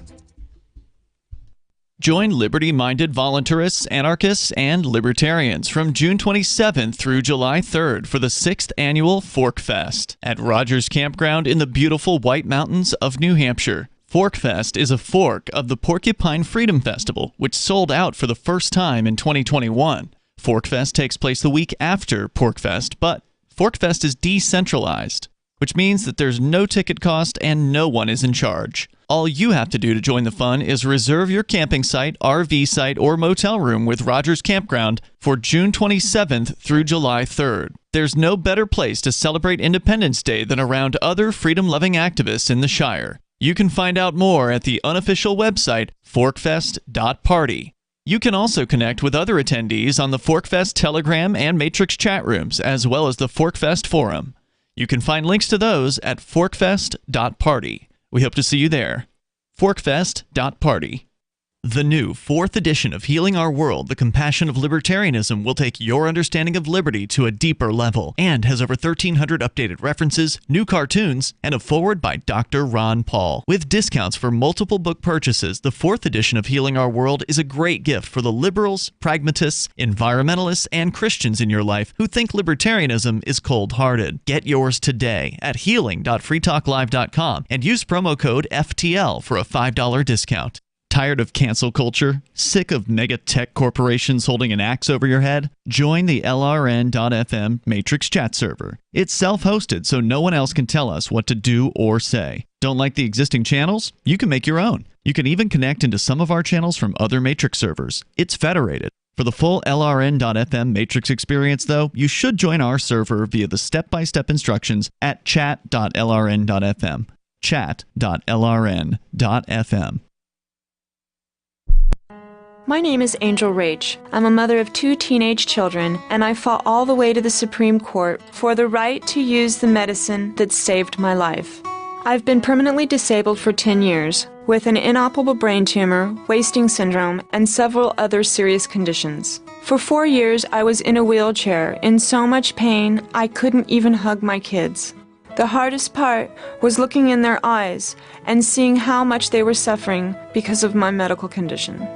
The medicine that gave me my life back and gave my kids their mom back was cannabis, also known as medical marijuana. With medical marijuana, I can walk, maintain my weight, and I can be a mom. Without it, my doctors believe that I would die. To learn more about medical marijuana, contact Marijuana Policy Project at 1-877-JOIN-MPP or on the web at mpp.org.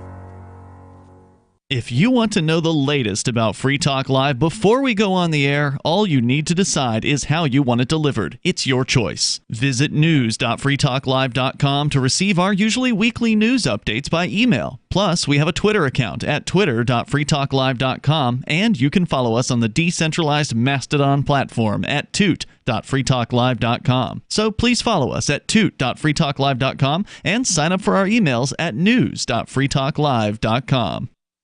Should you be able to earn an honest living free from senseless government interference? The Institute for Justice thinks so. That's why we've spent years defending hard-working men and women from pointless government regulations.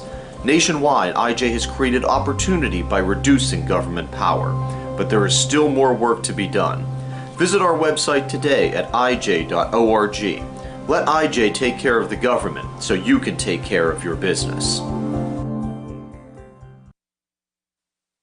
You can stick it to the man and big tech. Join our FTL social mastodon at social.freetalklive.com.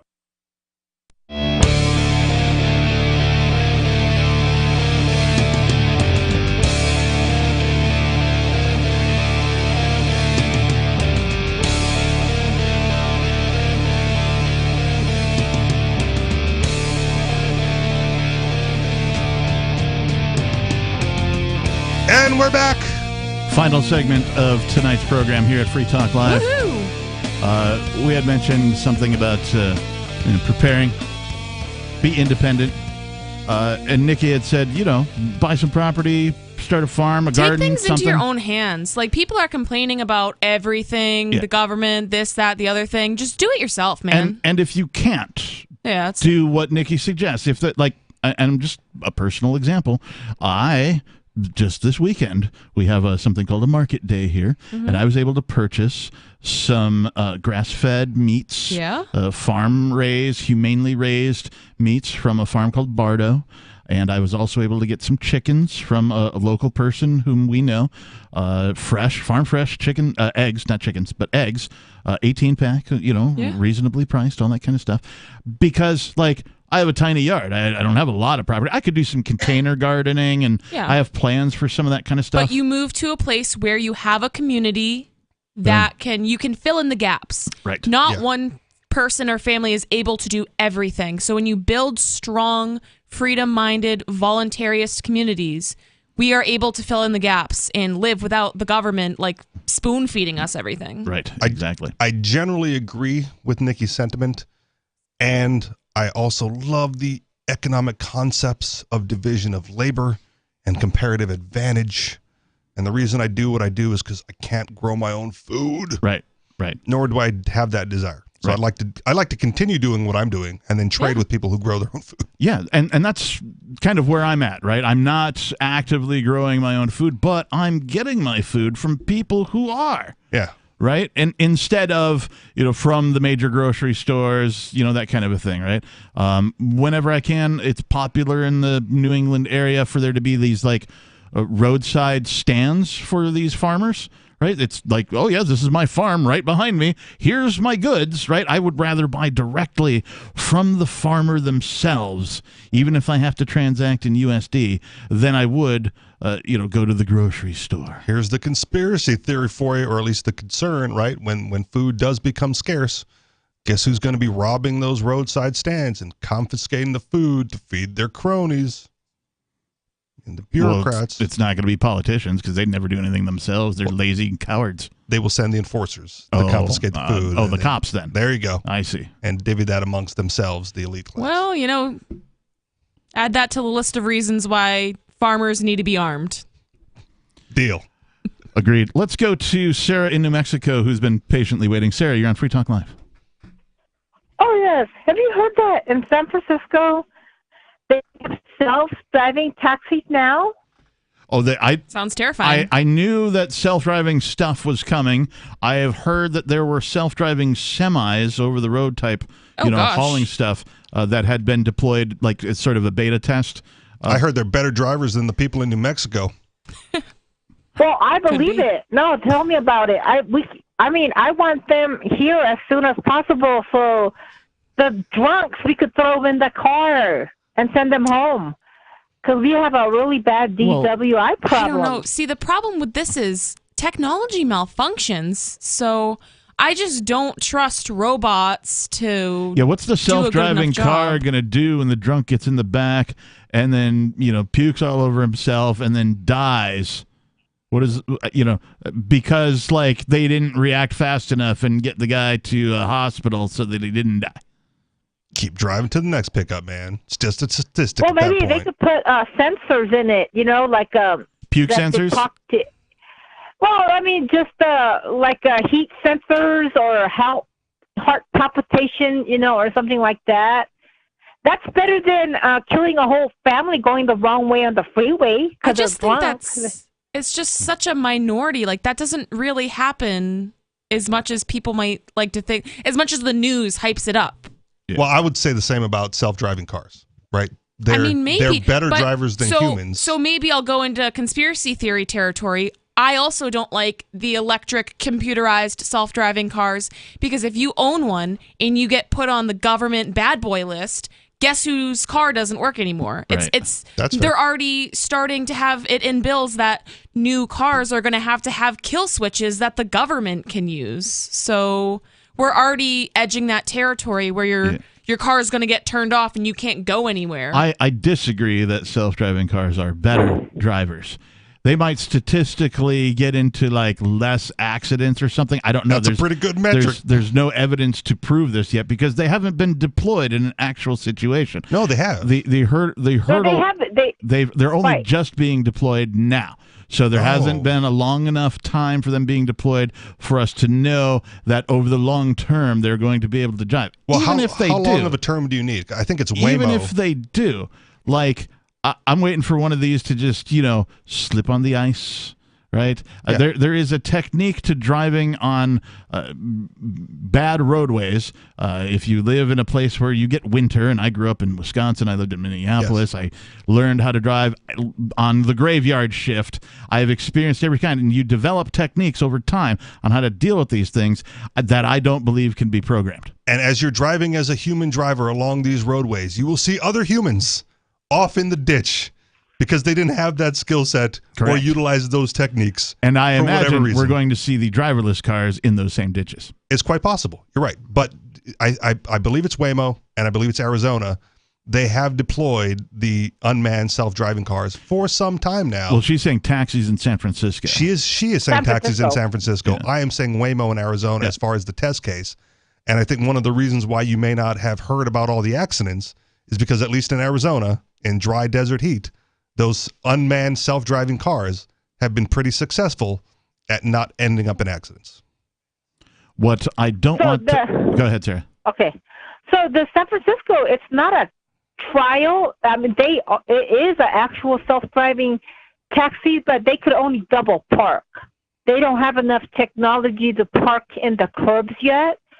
So then, they just park out in the street and you get into it, and this is a full on. This is not like testing it out. This is like taking you to destinations, and I'm quite amazed that they have come this far. Yeah, and I'm pretty sure they have the parking technology, because a lot of cars come today that aren't even self-driving have parking assist with the cameras and whatnot. So they probably could. It's just probably less efficient to parallel park next to the curb and wait for you, and you just jump out and get in your taxi. See, I live in New Mexico with our drunk drivers and the way that they run red lights and speed and everything and drag race here. I trade in any robot computer driving car over any people driving from here. Believe me, they drive like nuts. So I'm surprised that I haven't died already from a car. This is from TechCrunch. Cruise, that's the name of the company, can finally charge for driverless robot taxi rides at San Francisco.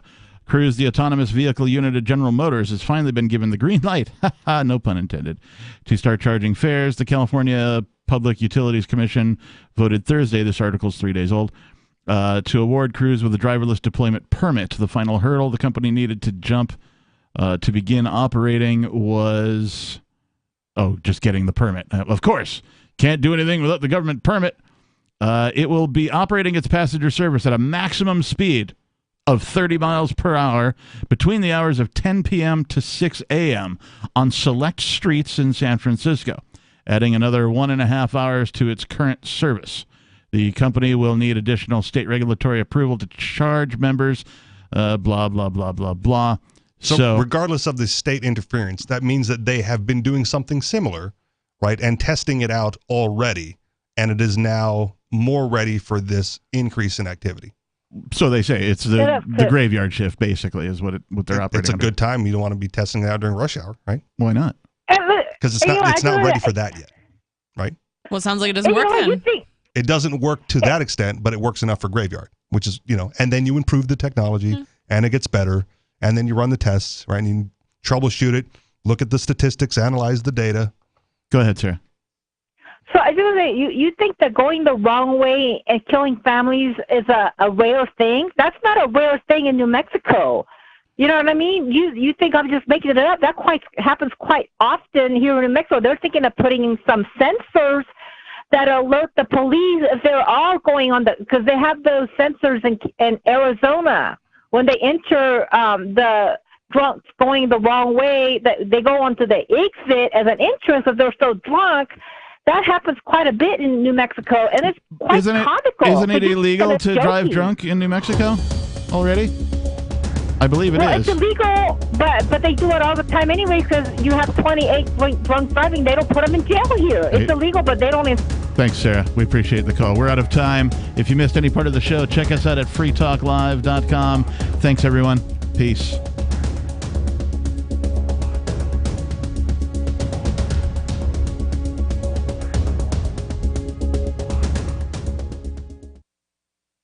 There are lots of ways to listen to Free Talk Live. Our podcast has been around since podcasts began, and now the FTL feed is loaded with content besides our full show archives. Did you know that we make it easy for you to customize your podcast subscriptions? We have different feeds, one that includes only our full shows, one with just the Daily Digest, and our main feed that includes everything. You decide what you listen to. It's quick and easy to customize your feeds at feeds.freetalklive.com. That's feeds.freetalklive.com.